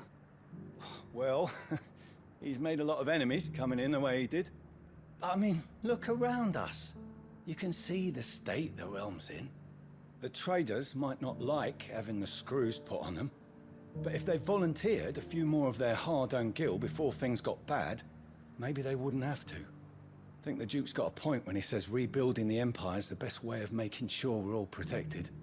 And if that means people who don't know one end of a sword from another have to make way for those who do, well, that's just how it goes.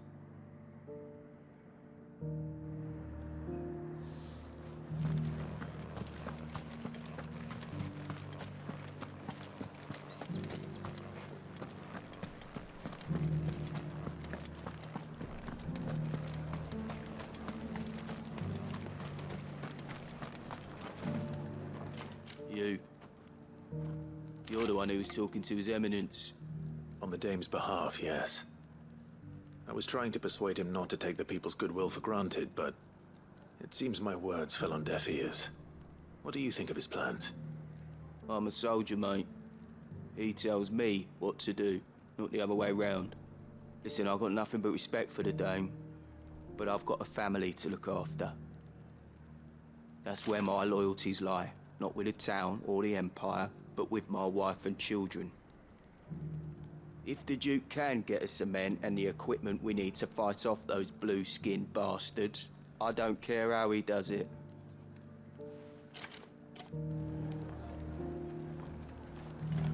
I left everything. As long as you remain. Sabine, you are embarrassing me. I hear the Duke of Oriflamme plans to turn this town into some sort of fortress. Do you think that's a good idea? It's not for me to say. All I know is that unless the Emperor orders me otherwise, His Eminence's word is law. Look, no one likes all these taxes and tariffs, but empires don't come for free. Once Sanbreque is back on her feet, we'll all reap the benefits. Let's see what Philippe makes of all this.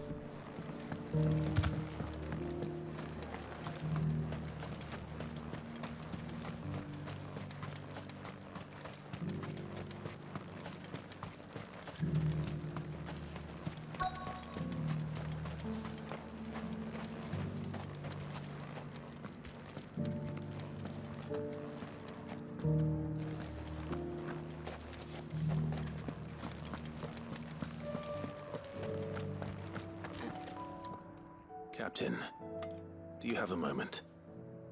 For you? Certainly. Clive, wasn't it? Thank you for last time. How can I help you? I wanted to ask you about the Duke of Oriflamme. Do you intend to go along with his plan? But to tell you the truth, I'm in two minds. It's my sworn duty as a captain of the Imperial Army to obey his orders. But I can't say I agree with him. Philippe, I remember you saying that you became a soldier to protect the people you loved. The Dame included. That's right, I did. Well, she doesn't agree with the Duke's orders either. She thinks they could tear Northreach apart.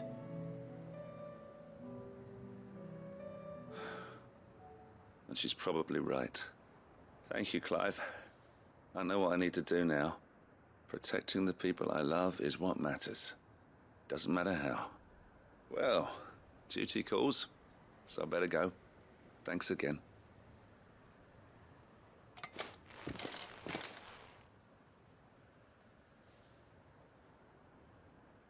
It seems Philippe wants to do the right thing at least. I expect Isabel will be pleased to hear that, if nothing else.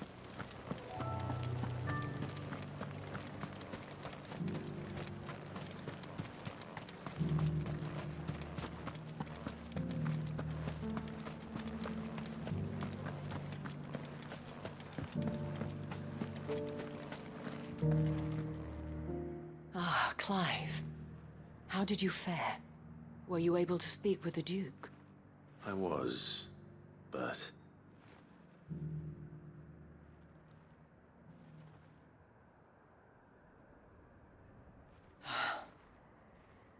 So Northreach is to be a fortress after all. Well, it will certainly help to hold back the thralls. There's no denying that. Though I doubt it will come as much consolation to the townspeople whose worldly goods are confiscated to pay for it. They deserve to be heard, Clive. To have a say in this new empire the Duke means to build. Sadly, His Eminence values their obedience more than their opinions, and hopes to reassert the authority of the state. I fear he sees the people as mere pawns on his chessboard to be sacrificed for the greater good. Needless to say, they themselves are of a different opinion, and would rather their destinies were in your hands. The soldiers, meanwhile, are content to follow their orders. And not just because of the Duke's rank, but because of his vision. I thought as much. Had I sworn to protect Sanbreque, I dare say I too would want nothing more than to see it rise from the ashes. Thank you for trying. But the battle is lost. I don't know about that. What happened to your uniform? I handed it in, along with my resignation. Told the lads I wished them well, but that I owe it to those I love to call it a day. But why? Because I realize what really matters to me. Not following some nobleman's orders for the sake of it, but protecting what I care about. Protecting Northreach. I honestly don't know when those monsters will return, but I'm certain they're not finished with us yet. And when they do come back, we need to be ready for them. We need to stand together, all of us. And with you to lead us, milady, I reckon we can do it. It was you who finally convinced me, Clive. There's no point following orders if they go against everything you believe. Indeed. All of us, standing together. That has always been Northreach's best hope, and one which still lies within our grasp. We have only to turn our attentions to the true enemy. Thank you, Philippe, for showing me what I must do. Anything for you, milady. Speaking of standing together, would you mind if I borrowed a few of the lads from the Vale to help keep watch around the town?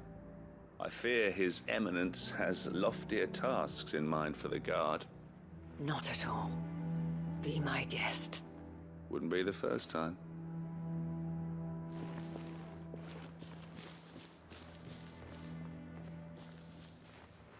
There may be hope for Northreach yet. Especially with men like you and Philippe to champion our cause. I, for my part, shall continue to work upon the Duke, in the stubborn belief that I might still tempt him into joining hands. But I suspect I shall have to call upon your aid again. Until then, Clive. Until then?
Clive, I was just about to send for you. I'd like you to take something to Sir Wade up in Eastpool. Seeds for planting. Thought it was about time they started growing their own food. I'll keep providing them with whatever they need in the meantime, of course. But if Eastpool's going to survive, it's got to be able to fend for itself. As of those poor bearers. They've lived their whole lives in servitude, but now they're their own masters. Small wonder they ain't got the foggiest how to provide for themselves. So it's up to us to teach them.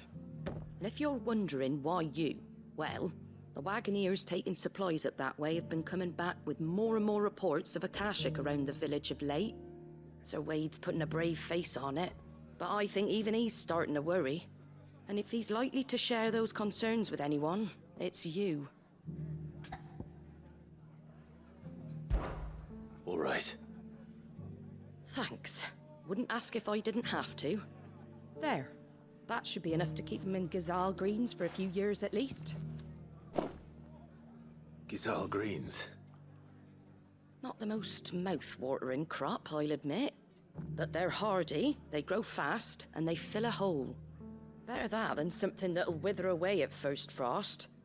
And chocobos love 'em too, which is no small thing. When I say all of us need to pull together to get Eastpool back on its feet, I mean all of us. They ain't exactly succulent, but cook 'em right and they're just about bearable. I'll take your word for it. Anyway, Sir Wade'll know what to do with them. And if he don't, well, I'll go up there and show him myself. I'm sure you will.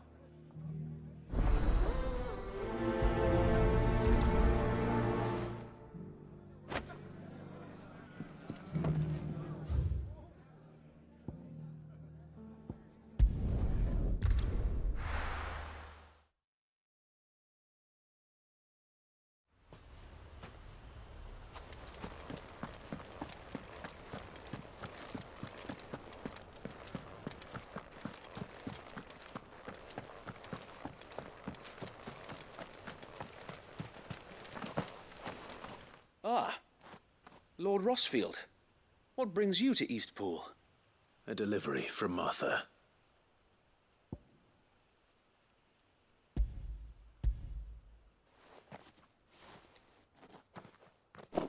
These are Gazal green seeds. Martha's keen to cut the apron strings then, is she? I jest, of course. You see, I had thought we might be able to revive the old wheat fields. But they'd long since gone to seed. Only without the seeds. Martha was hoping he might be able to show the bearers how to plant and tend these, so that they'll be able to fend for themselves. That's not a bad idea. These bearers had only recently escaped their bonds before we brought them here. They know little of freedom, of providing for themselves and their loved ones. Unless we teach them how to live like free men, I fear that all we have achieved in bringing them here is to exchange one master for another.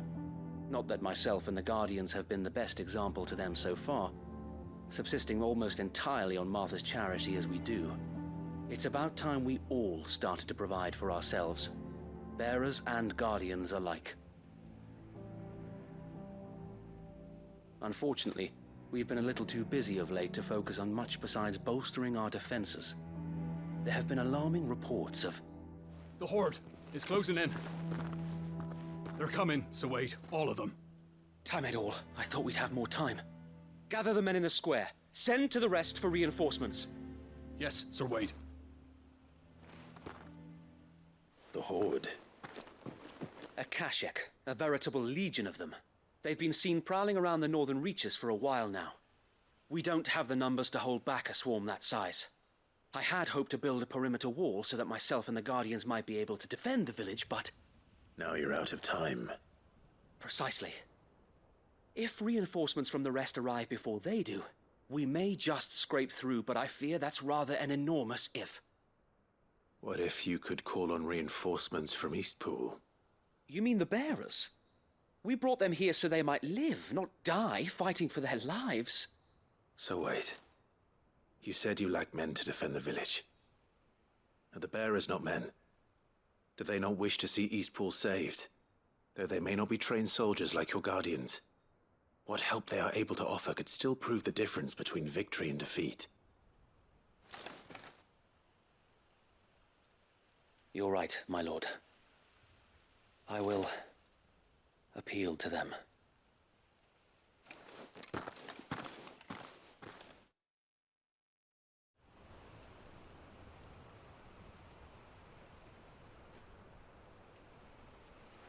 My friends, I humbly beg your aid.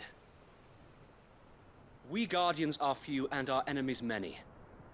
But I swear we can defeat them with you at our side. You would send us to the slaughter. To serve as bait for those fiends so that you and your men might be spared. And to think we trusted you. Say what you will. The home is not worth dying for. But it is worth fighting for. Sir Wade fights to give you lot a chance. Just like I do. Just like Sid does. We all wanted to give you a home where you could be free. And you got one, didn't you? This place, Eastpool. This is your village. Your home. And if you don't fight to protect what's yours, you'll lose it. You know I'm right. This world wants to take everything from you. Everything. Your homes, your freedom, your very lives. So then, are you going to stand by and let that happen to you? Are you going to accept fate like good little Bran did and die, having never stood up for yourselves? Or will you fight like free men and women?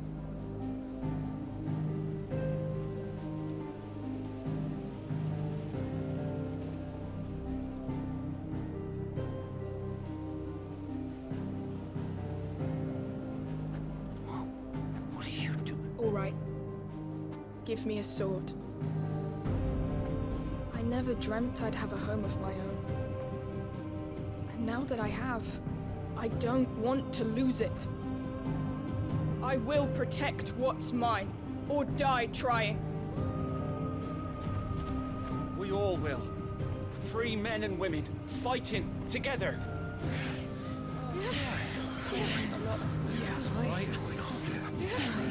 For Eastpool! For Eastpool!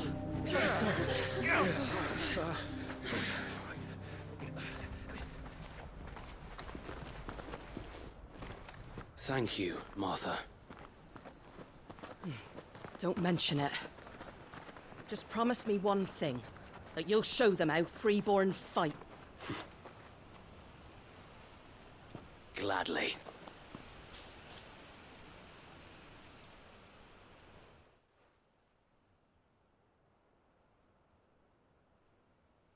Well, if it was numbers you were lacking, you certainly won't be now. Thanks to you. Me? Oh, I just love the sound of my own voice. Lord Rossfield, my lady, we're ready. So what's the plan of action? We'll divide our forces into several small detachments, each made up of guardians, bearers, and guards from the rest. These will position themselves at strategic points around the village. Upon engaging with the Akashic, each detachment will keep the creatures occupied as best they can, steadily retreating all the while. You're going to lure them into the village? I am. We will have neither the time nor the resources to treat the wounded, so injuries must be avoided at all costs. Instead, we will focus purely on defense at first. By coordinating our withdrawal through the use of messengers drawn from among the bearers, we will aim to have the swarm converge at a point of our choosing. With luck, that point will be the village square. The perfect place for our most able warriors to surround them and fall upon them. And for you and I to finish them off. A sound plan, but one that'll require a leader with a cool head and strong nerves to coordinate the retreat. I'd say you have both in abundance, Sir Wade. But you'll be needed. Please, leave the last of the fighting to me. Ha! And let you have all the glory. Sir Wade! They're here! Then you know what you must do. We work together. Everyone playing their part. Each shielding the other that no man might fall. That Eastpool might live on. For Rosaria. For Rosaria! We've no time to argue, my lord. I'll do as you ask. And I will do as you ask. Suppose we'd better do our bit too then, eh? Right you are, Martha.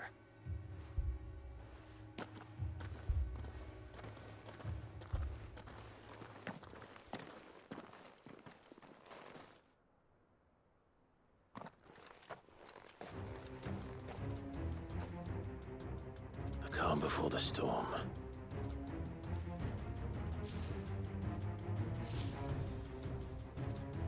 And here it comes.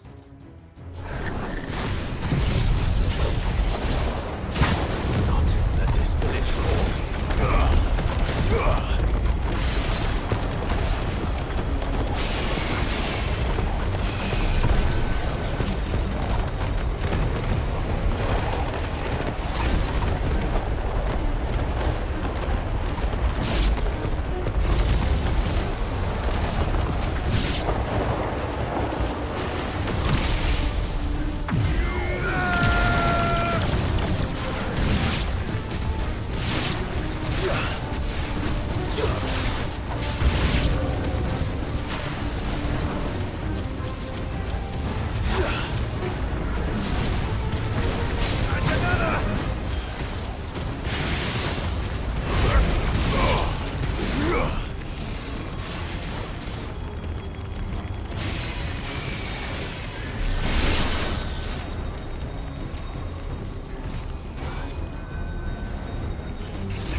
Looks like that's the last of them. Lord Rossfield! Change of plan! What is it? Owl from the rest. An Akashic curl's been sighted on Rhiannon's ride and is headed in their direction. Well, the better half of her guard is here. So Wade, how many Akashic remain in Eastpool? Hard to say. My men are still facing some resistance, but I think the worst is behind us. I could order a detachment or two to fall back and... No. Let them finish the job. You stay here too, Sir Wade. Your men need you. I'll go after the Curl. Join me only when Eastpool is won. If you're sure, my lord. May the Founder protect you.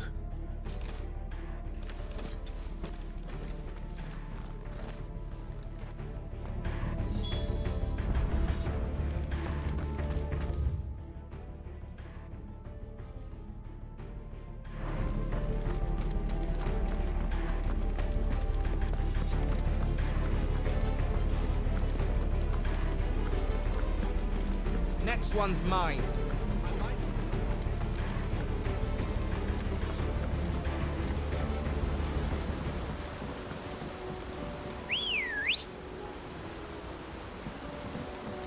Good girl.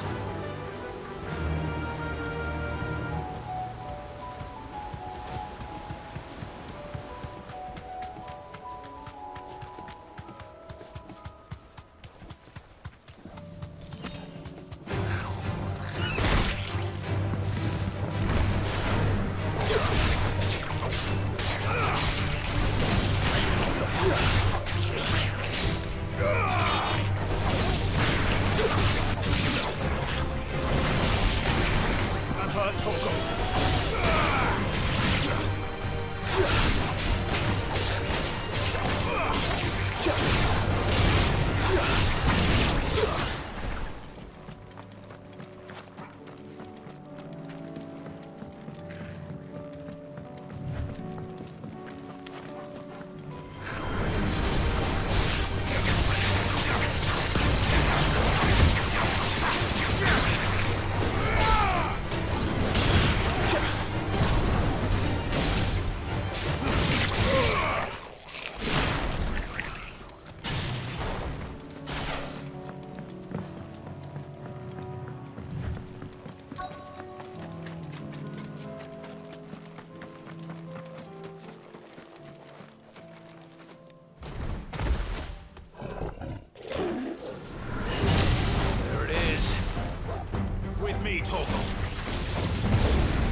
All right.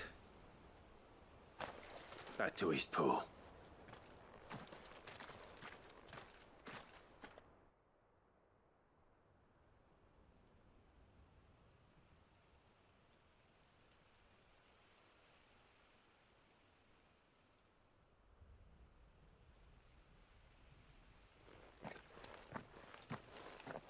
Lord Rossfield, the Curl, is it? It's dead. Thank the Founder for that. And for you, my lord. We were able to eradicate the rest of the Horde. I have guardians posted around the village to keep watch for further attacks, but all seems quiet for now. I hesitate to say it, but I think it might be over. I think it might.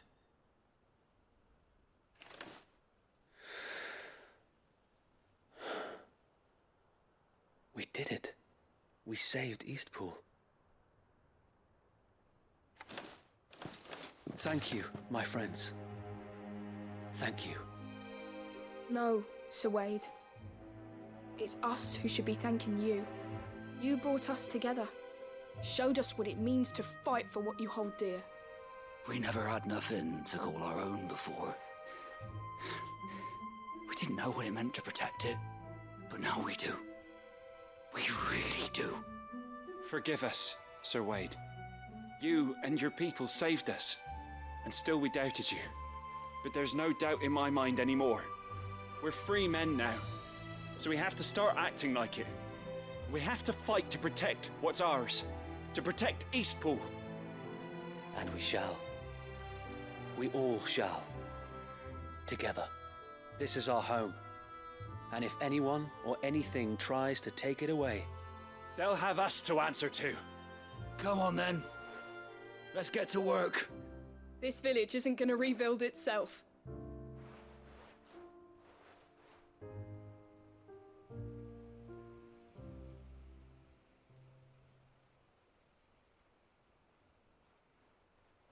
They're not slaves anymore. No. They're Rosarians. Your father took pity on the bearer's plight, and I believe if he was still with us today, this is what he would have wanted. I believe you might be right. I shall remain here, my lord, and do what I can to help rebuild the village. After all, this is my home now too. And I could hardly call myself an Eastpoolian if I didn't pull my weight. I think you'll find it's Eastpudlian, Sir Wade. But you should be proud all the same. I'll have to pull my weight too. Can't have the rest getting outclassed. Speaking of which, I ought to be getting back. Can we continue to count on your support, Martha? Of course, and I'd be counting on yours too. Us Rosarians have got to stick together, haven't we? Indeed we have. And Clive, come by the Golden Stables when you get the chance. I ain't paid you for delivering them seeds yet. All right. I will.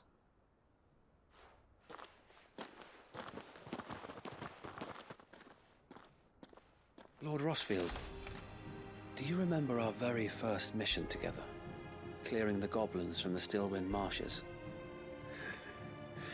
How could I forget?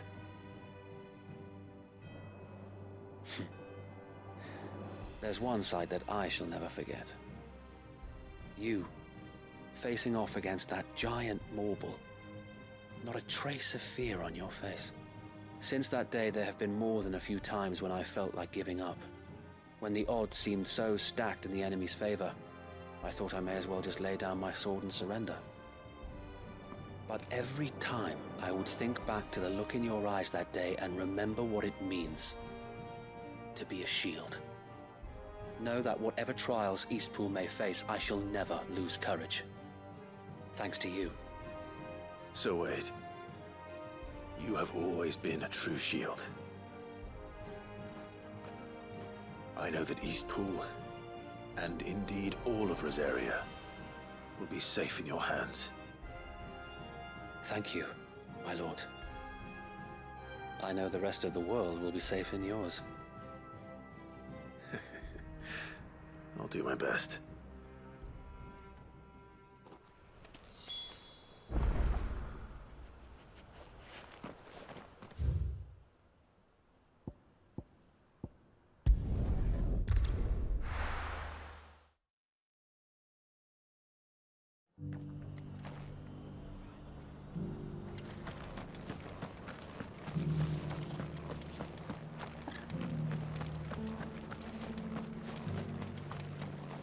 Anything catch your eye?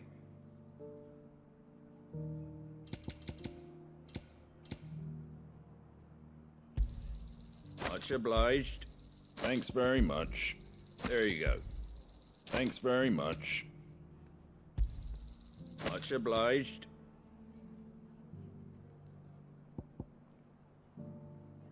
That all, is it?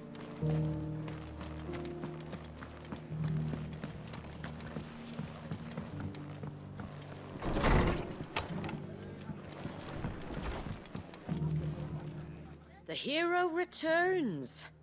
It's lucky you came by when you did, eh? Not only did my seeds get delivered, but you went and saved Eastpool and all. I just did what I could. And it's only right that you get rewarded for it. Take it before I change my mind. Thank you, Martha. So, Eastpool's finally back on its feet again. And a home to free bearers. Who'd have thought we'd see the day, eh?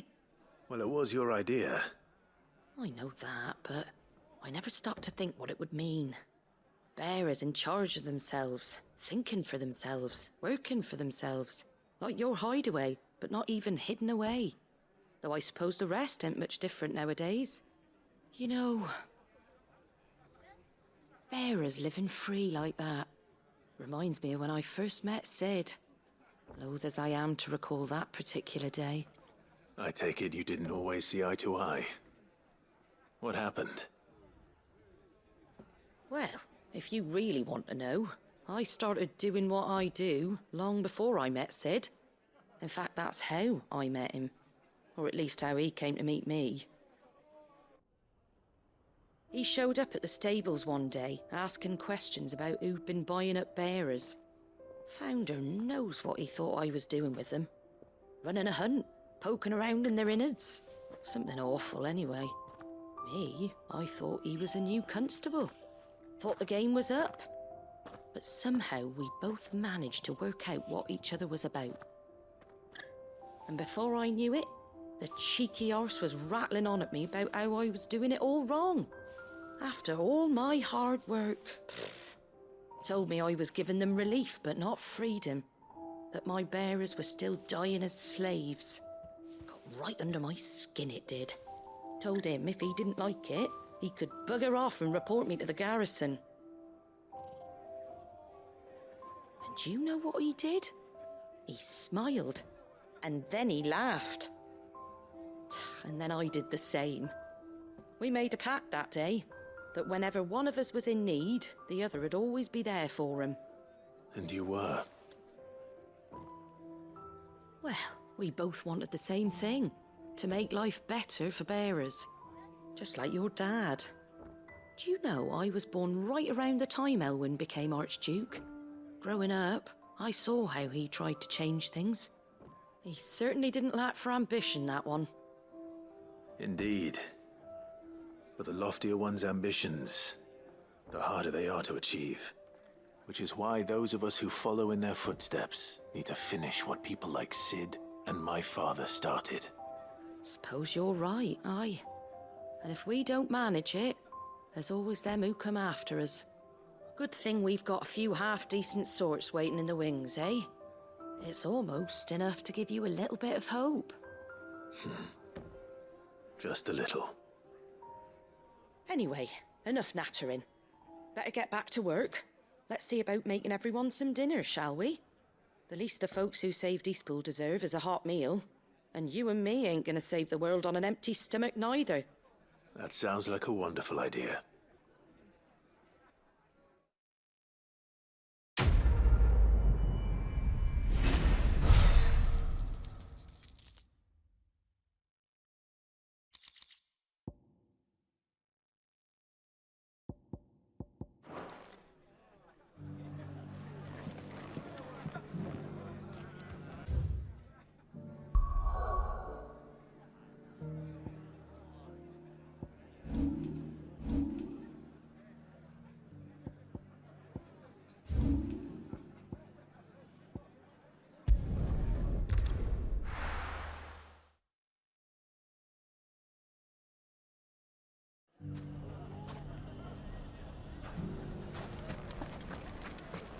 Take that, you naughty thing!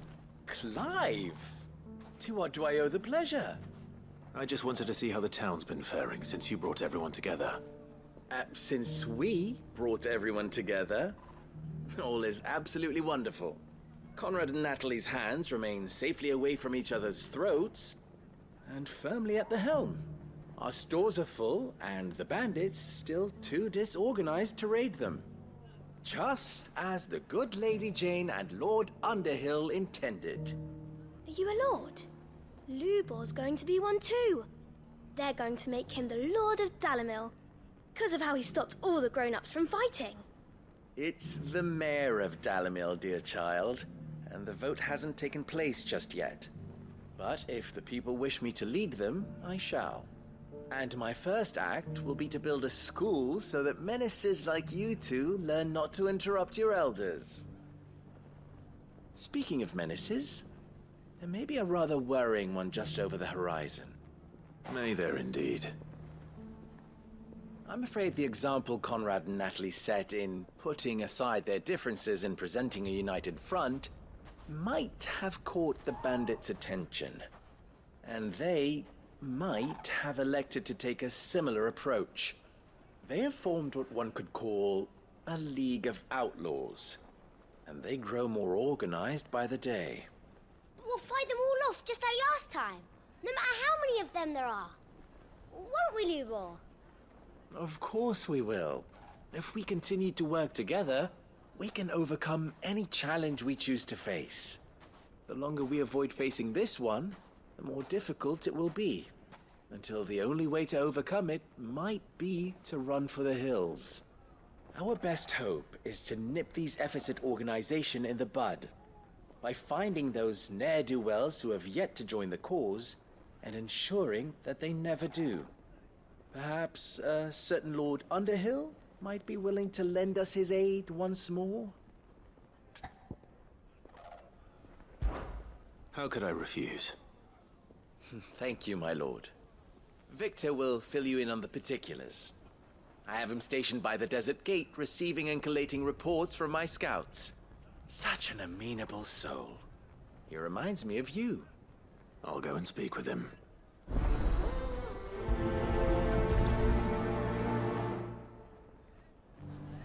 What's the difference between a lord and A League of Outlaws. Sounds like we have some competition.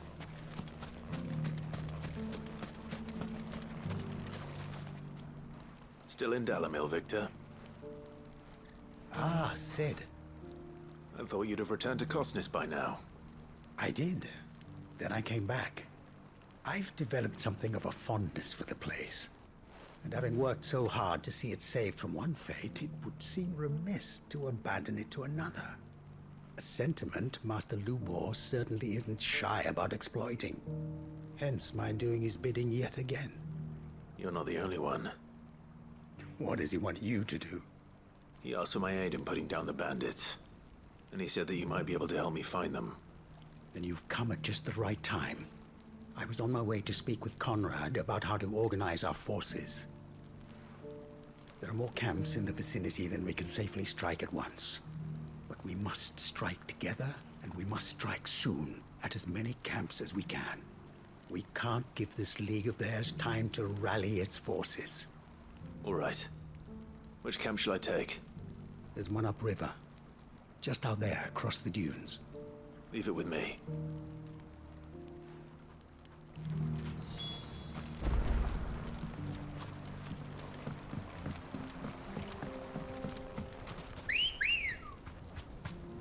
Come on. Those ne'er-do-wells want to ban.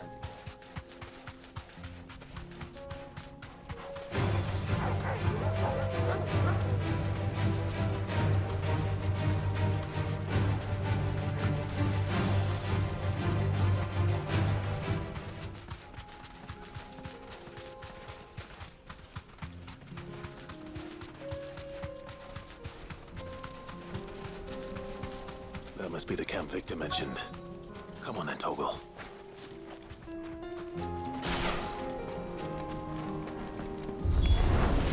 That's him! The one who killed Locke and Finger!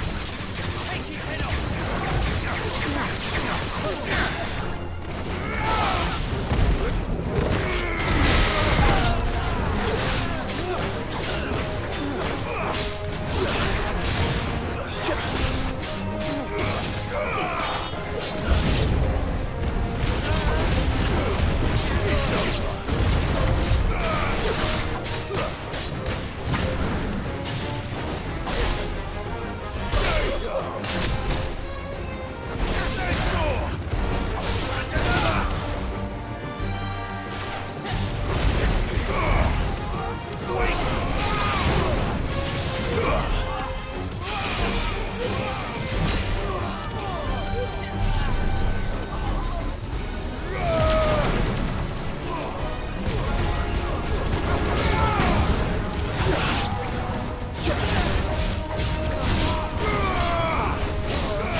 I'd better let Victor know. Sid, where are you? Ah, I see the bandits didn't pose you any trouble. No, but that's not why you're here, is it? No. Something's happened. We need you back in Dalamil. What is it? The whole town's in uproar. They're saying that Lubor is a bearer. What? Seems that one of our parties wasn't as thorough as they should have been. They let one of the bandits escape, and his escape route took him right through Dalamil. Some of the children spotted him, and he was about to silence them. And when Lubor felled him with a bolt of magic, and without a crystal. But that's not possible. It is, if he's a bearer and has been hiding it all these years, which is what people are saying. If he has, well, I wouldn't blame him. No man is branded by choice. Still, all those people see is a man who's lied to them all his life. One who was made a leader of himself when the world believed he should have been a slave. Fuck. I don't know where we go from here, but I know one thing. Lubor needs all the friends he can get right now. You're right.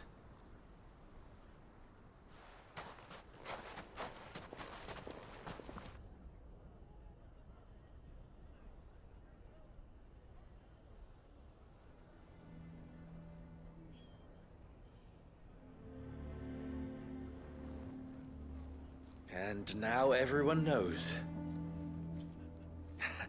I made it a habit to keep a crystal close at hand for just such an occasion.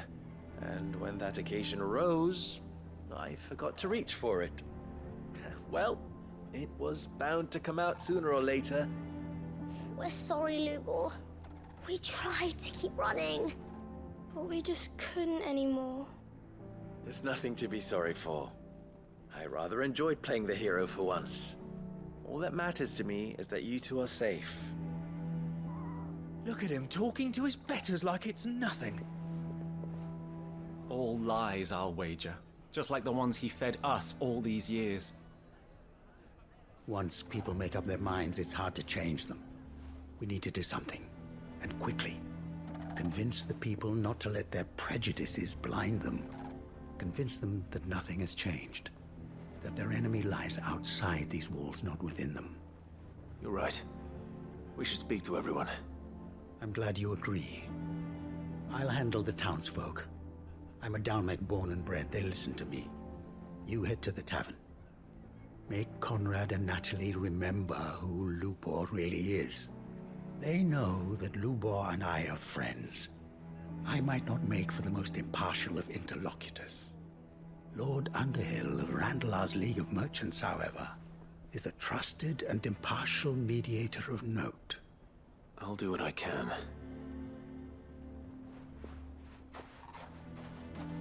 Lubor, stay here with the children. I can't promise anything, but we'll try. And that is all I can ask of you.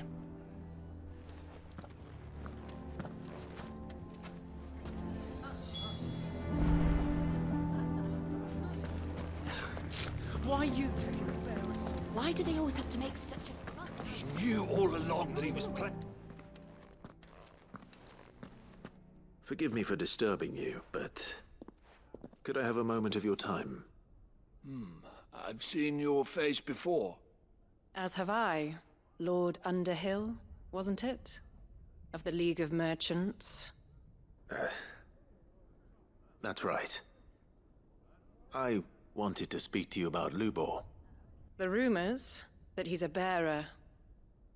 All true, I'm afraid. He'll never be mayor now. Not if I have anything to do with it. But what of his wares? Bearer or no, his steel is highly valued throughout the Republic. In this at least, he's done the town a service. Might that not earn him a little leniency? Leniency? He pretended to be one of us when he was laughing behind our backs all the while. I'm sorry, my lord, but he lied to us. He lied to you. He cannot be trusted. So what do you propose? Will you drive him from his home? Close his forge? Perhaps. That is a question for the people of Dalamil.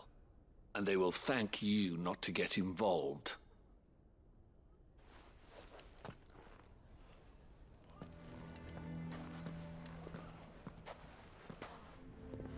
The townsfolk have made their minds up. There was nothing I could do. Nor I. Conrad and Natalie refused to consider anything but their own wounded pride. You never know. Once their anger is cooled, they might see things differently. For now, we should report back to Lubor. All right.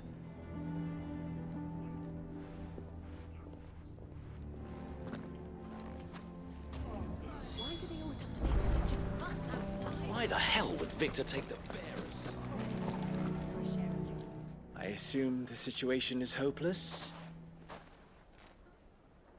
There's still hope. But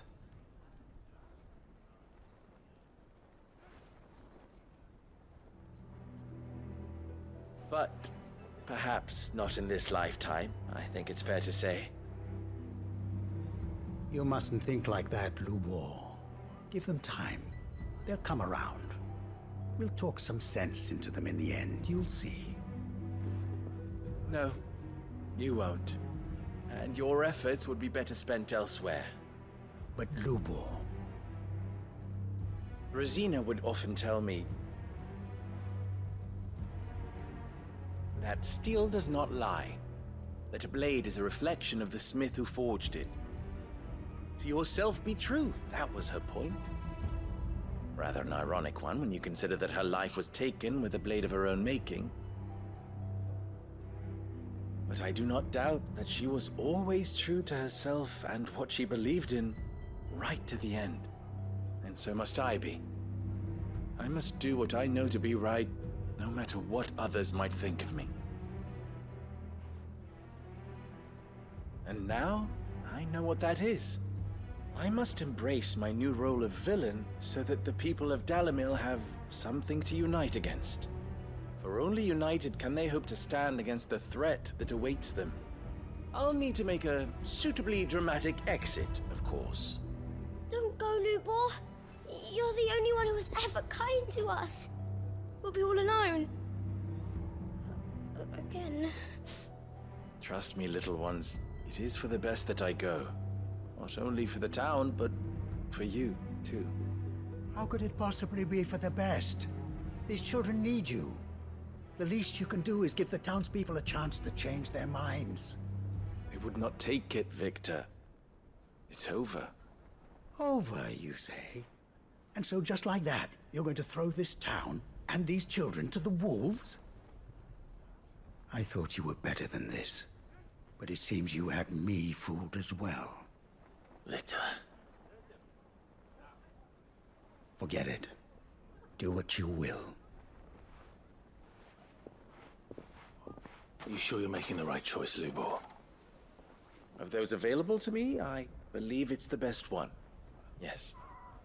But where are my manners? Here. A reward for clearing out that bandit camp. Right then. I have packing to do. If there's anything I can do. Anything. I'll bear it in mind. Thank you.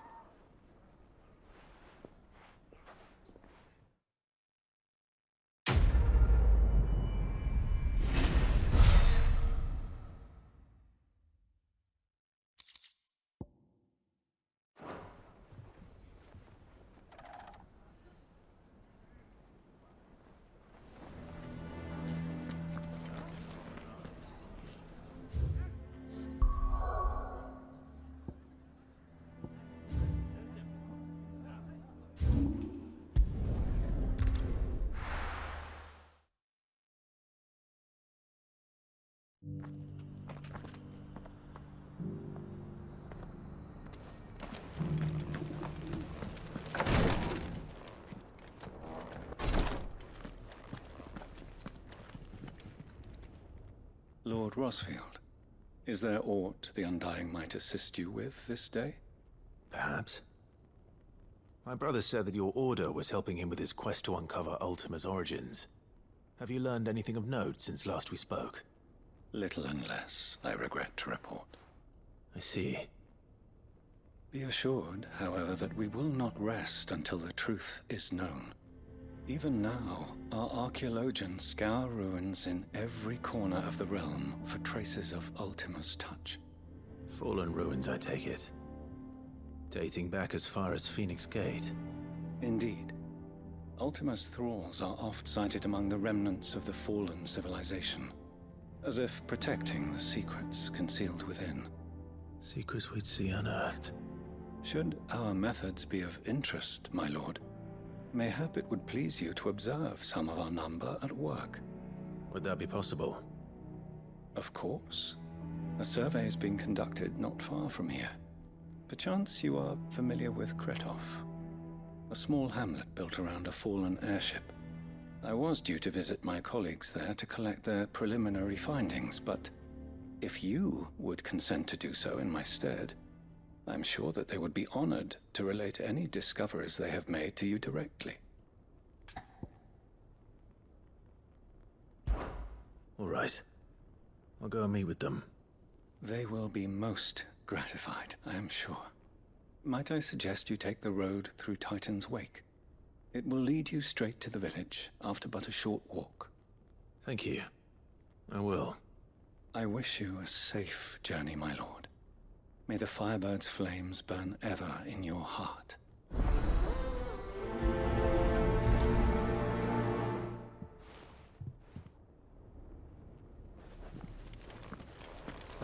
A village built around an airship. Sounds like another Lost Wing. I hope the inhabitants are just as friendly.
Oh no.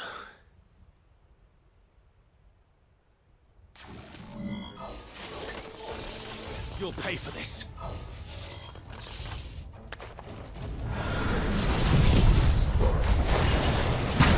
May still be survivors.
Should have stayed in the past.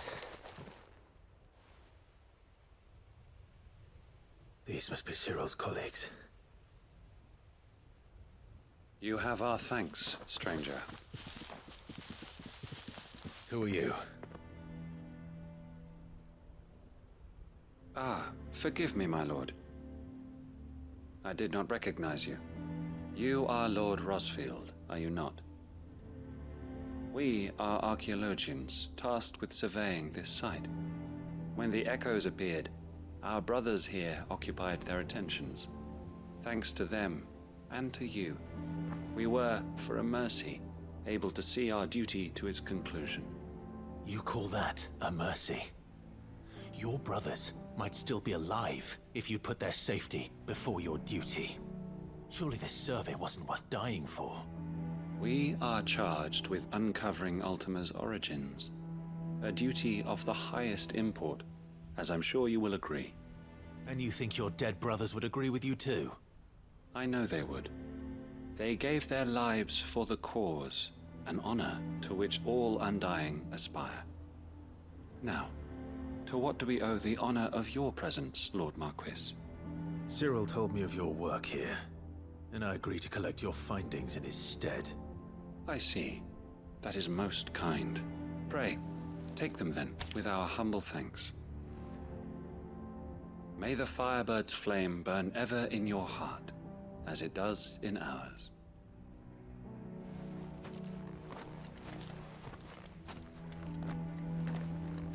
It's one thing to lay down your life for another, but for a survey...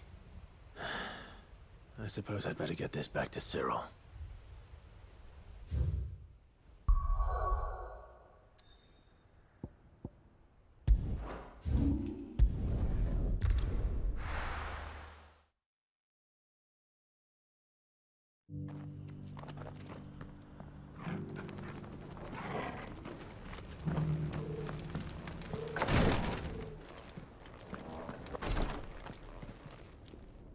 Ah, you are returned, my lord. I collected your colleagues' preliminary findings. Here, take them.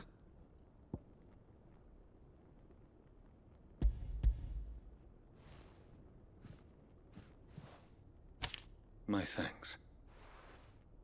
I shall study them, and inform you forthwith if I discover aught that might aid you in your fight against Ultima.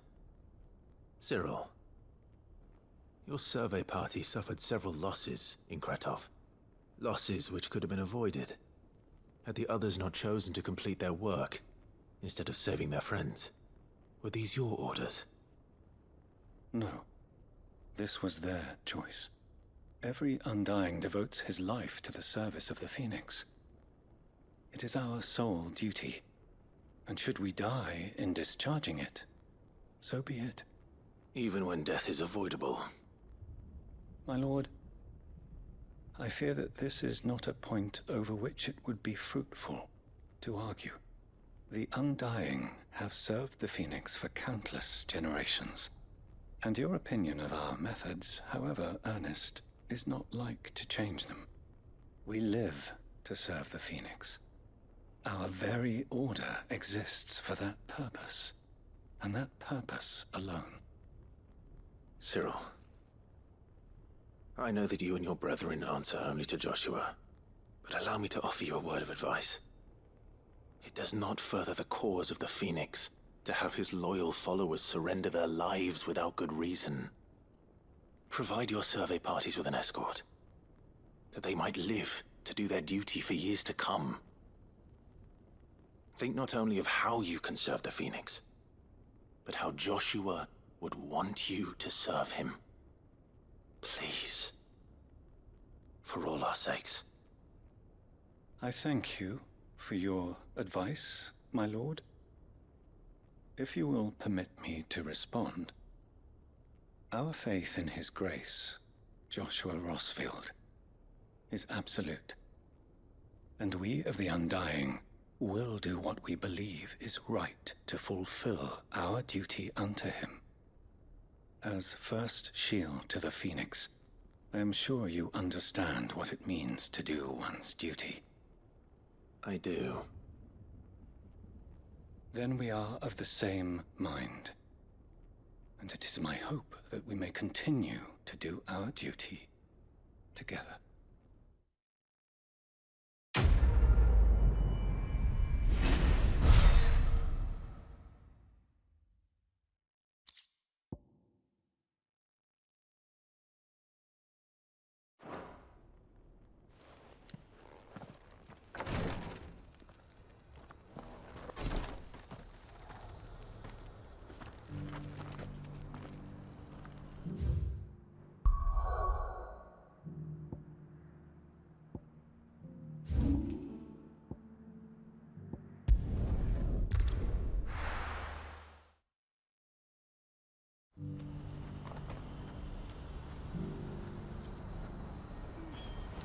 What's happened? The cards of the king.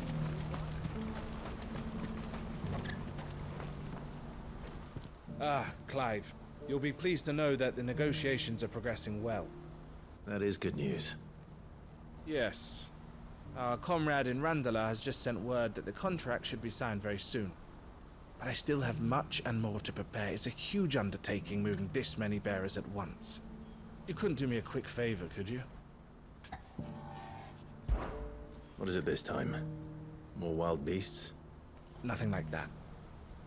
I just need you to go over to the caravans and ask El how long we have until the bearers arrive.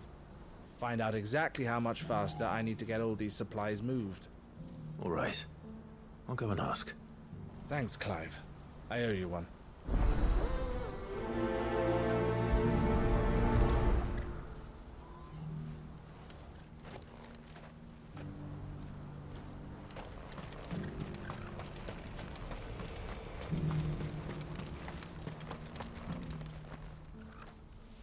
Don't blame yourself, El. This is their fault, not yours. I know, but... No buts about it, all right?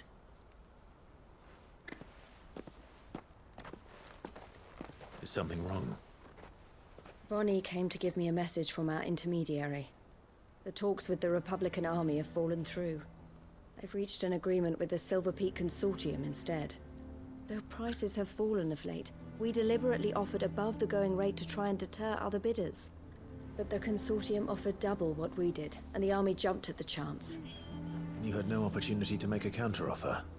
None at all. And we were so close. El? What's happened? I saw Vonnie leaving. She didn't look happy. And with good reason.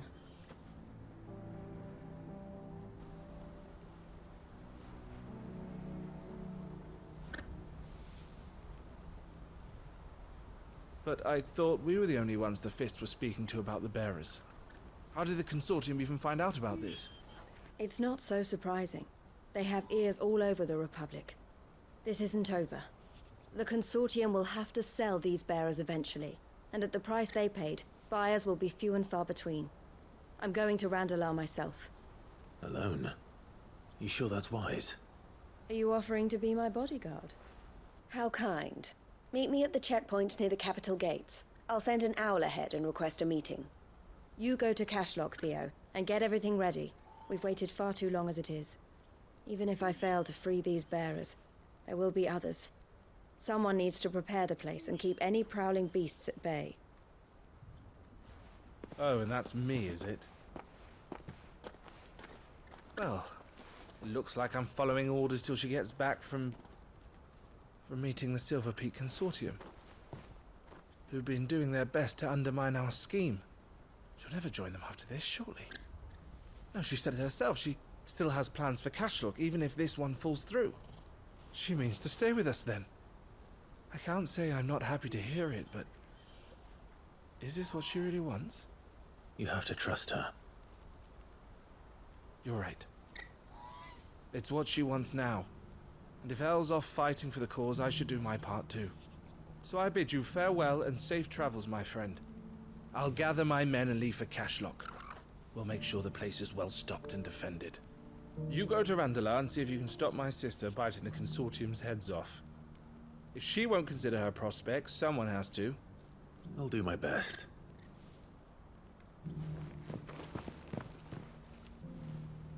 All right. To Randalar, then. I'd better not keep Ella. He's waiting.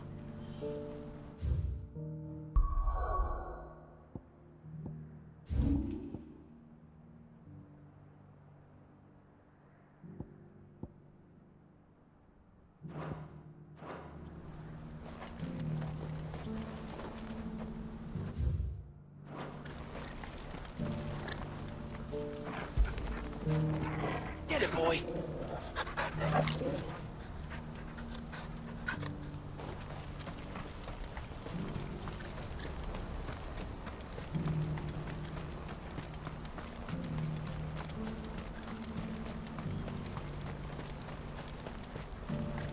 What I wouldn't give for a hot meal. Looks like this is... When are they gonna let us through?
I hope I didn't keep you waiting.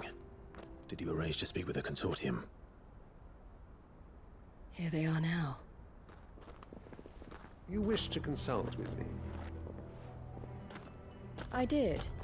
It's about the bearers you recently purchased from the Fist. We had all but finished making arrangements to buy them ourselves, and then you stepped into the fray. You misunderstand. The consortium had an interest in purchasing them from the very first. It was only our regard for you that kept us from bidding. But your hesitancy in accepting our offer to you suggested that the regard was not mutual. And so we resumed our business.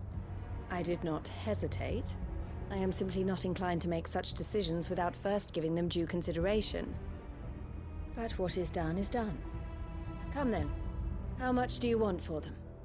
Alas, you are too late yet again. We rarely take on such unconventional merchandise without a purchaser in mind. The bearers belong to him now. Who is your buyer? A trader from across the water. A most demanding fellow, if it's any consolation. He insisted the bearers be fed, dressed, even given their own bunks for the voyage over. That's what you get when you deal with continental types. I wouldn't know. Oh yes, the culture on the continent is quite different to ours. They pay good money for bearers not fit for the knacker's yard, and treat them like kings. But as long as they pay... That does sound unusual. No matter then. If they've already left our shores, there's little that can be done. Allow me to withdraw my interest. And with it, my interest in joining your organization. My associates will be sorry to hear that.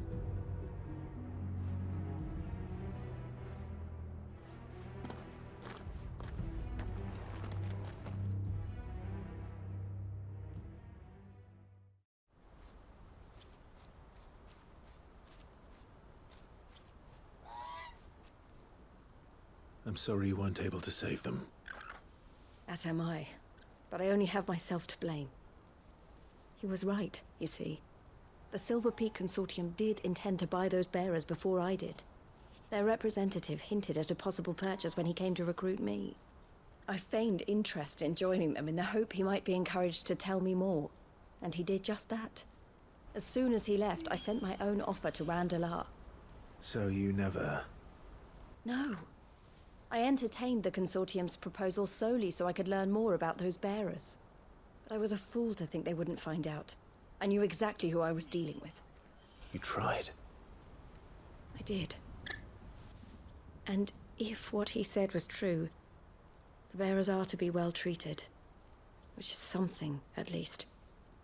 But they deserved more. I wanted so badly to see them freed. Eloise! Eloise! Word from Cashlock. The village is under attack. A pack of beasts have come down from the mountains, and there's a dragon at its head. Theo and the others are trying to hold them off as best they can, but the odds are against them. They need help, and fast. Theo! I'll go on ahead. Thank you, Clive. I'll gather some men and join you there. Just... make sure he's safe.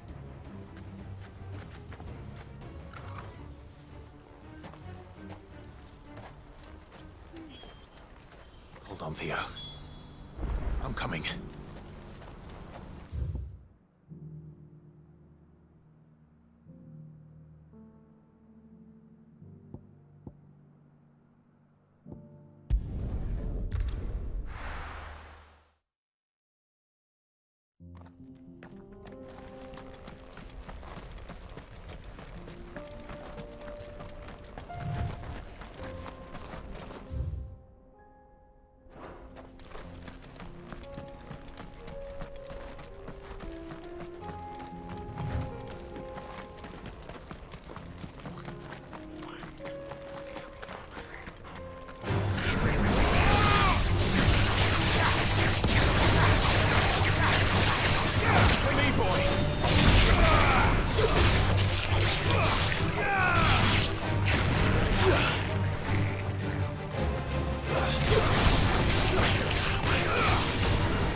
Where's Theodore?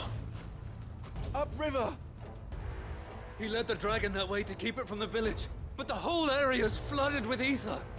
We just have to pray he makes it out in one piece. I can do better than that. Torgal, with me.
Creatures have already turned.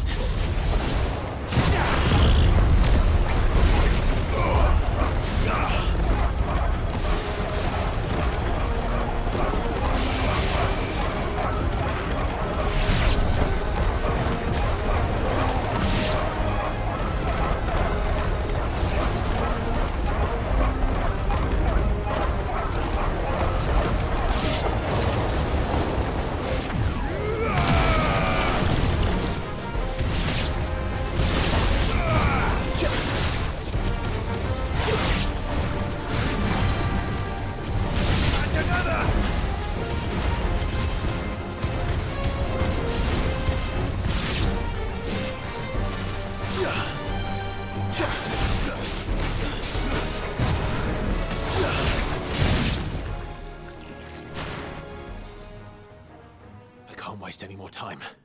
I need to find Theodore before that dragon does.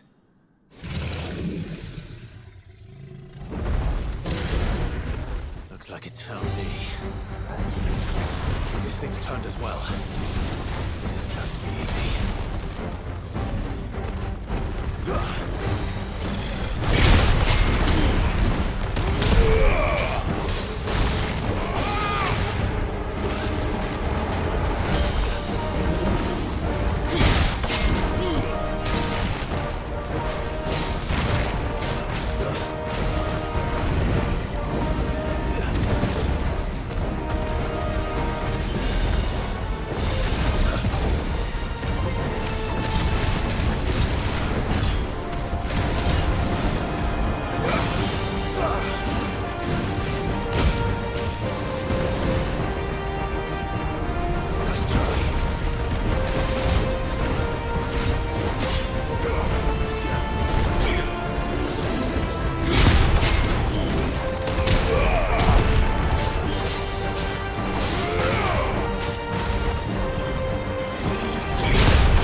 Clive?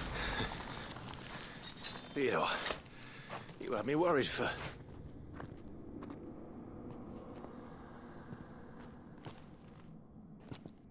We have to get you out of here.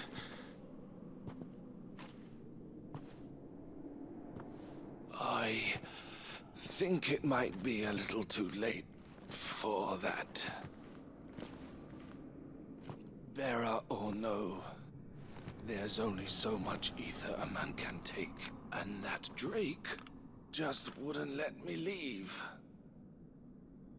You have my thanks, Sid, for finishing what I could not. For keeping Elle's dream. Theodore!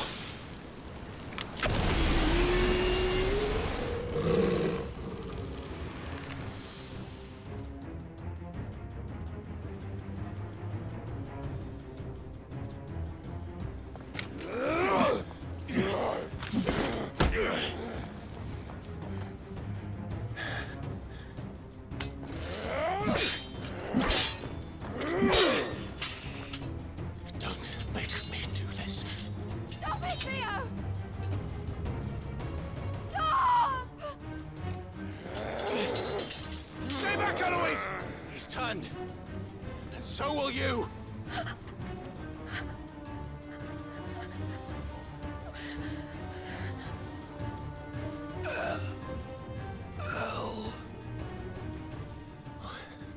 Theodore.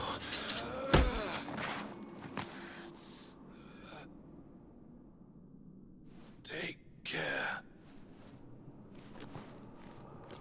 of my sister. Theodore. Wait. Goodbye, Elle.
Thank you, Clive.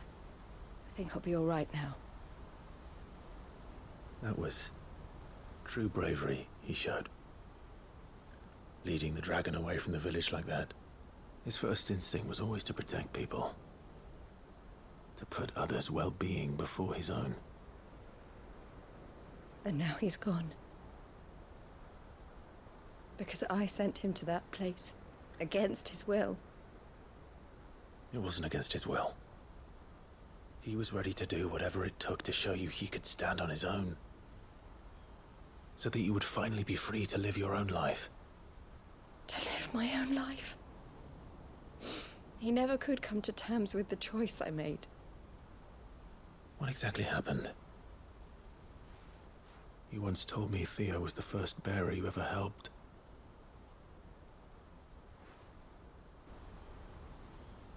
We grew up in Canva. We were born to one of the great trading houses. And I was chosen to inherit the family business. I had my father's head for figures, you see. Theo did not. While I studied the art of commerce, he played at soldiers instead. A late bloomer, in more ways than one. For unlike most bearers, it wasn't until his 15th summer that his powers awakened. My parents tried to drive him out of the house and into the care of the constables. But before they could, I took him into mine. Theo told me something else. He clearly admired your devotion to the cause of freeing others like him from slavery. But he said you deserved a better life than this. He wanted to free you from what he called your bonds, just as you freed him from his. I would be lying if I said I had not wondered from time to time how much easier my life might have been if I had allowed Theo to be taken and devoted myself to the family business instead.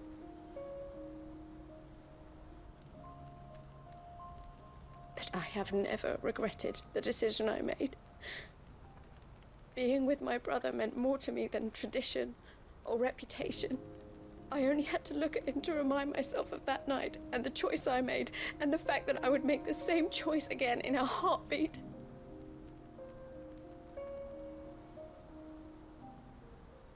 He was never a burden. How could he even think that? If anything, I was the one who weighed him down. You weren't, Eloise. He said it himself, that he had always been grateful to you for saving him, and that he wanted to repay you by letting you live the life you were denied. Neither you nor Theo weighed each other down. You loved one another. You did whatever was necessary to continue living your lives together, and you always would have. You're right. All I ever wanted, all I ever did, it was so we could be together. Oh, Theo, why did you have to...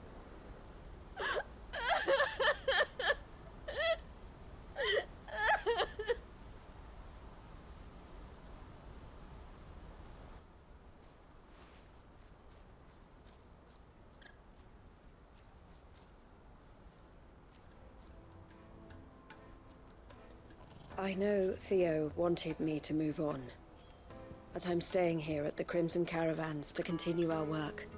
We can make a difference here. We can help people, save them.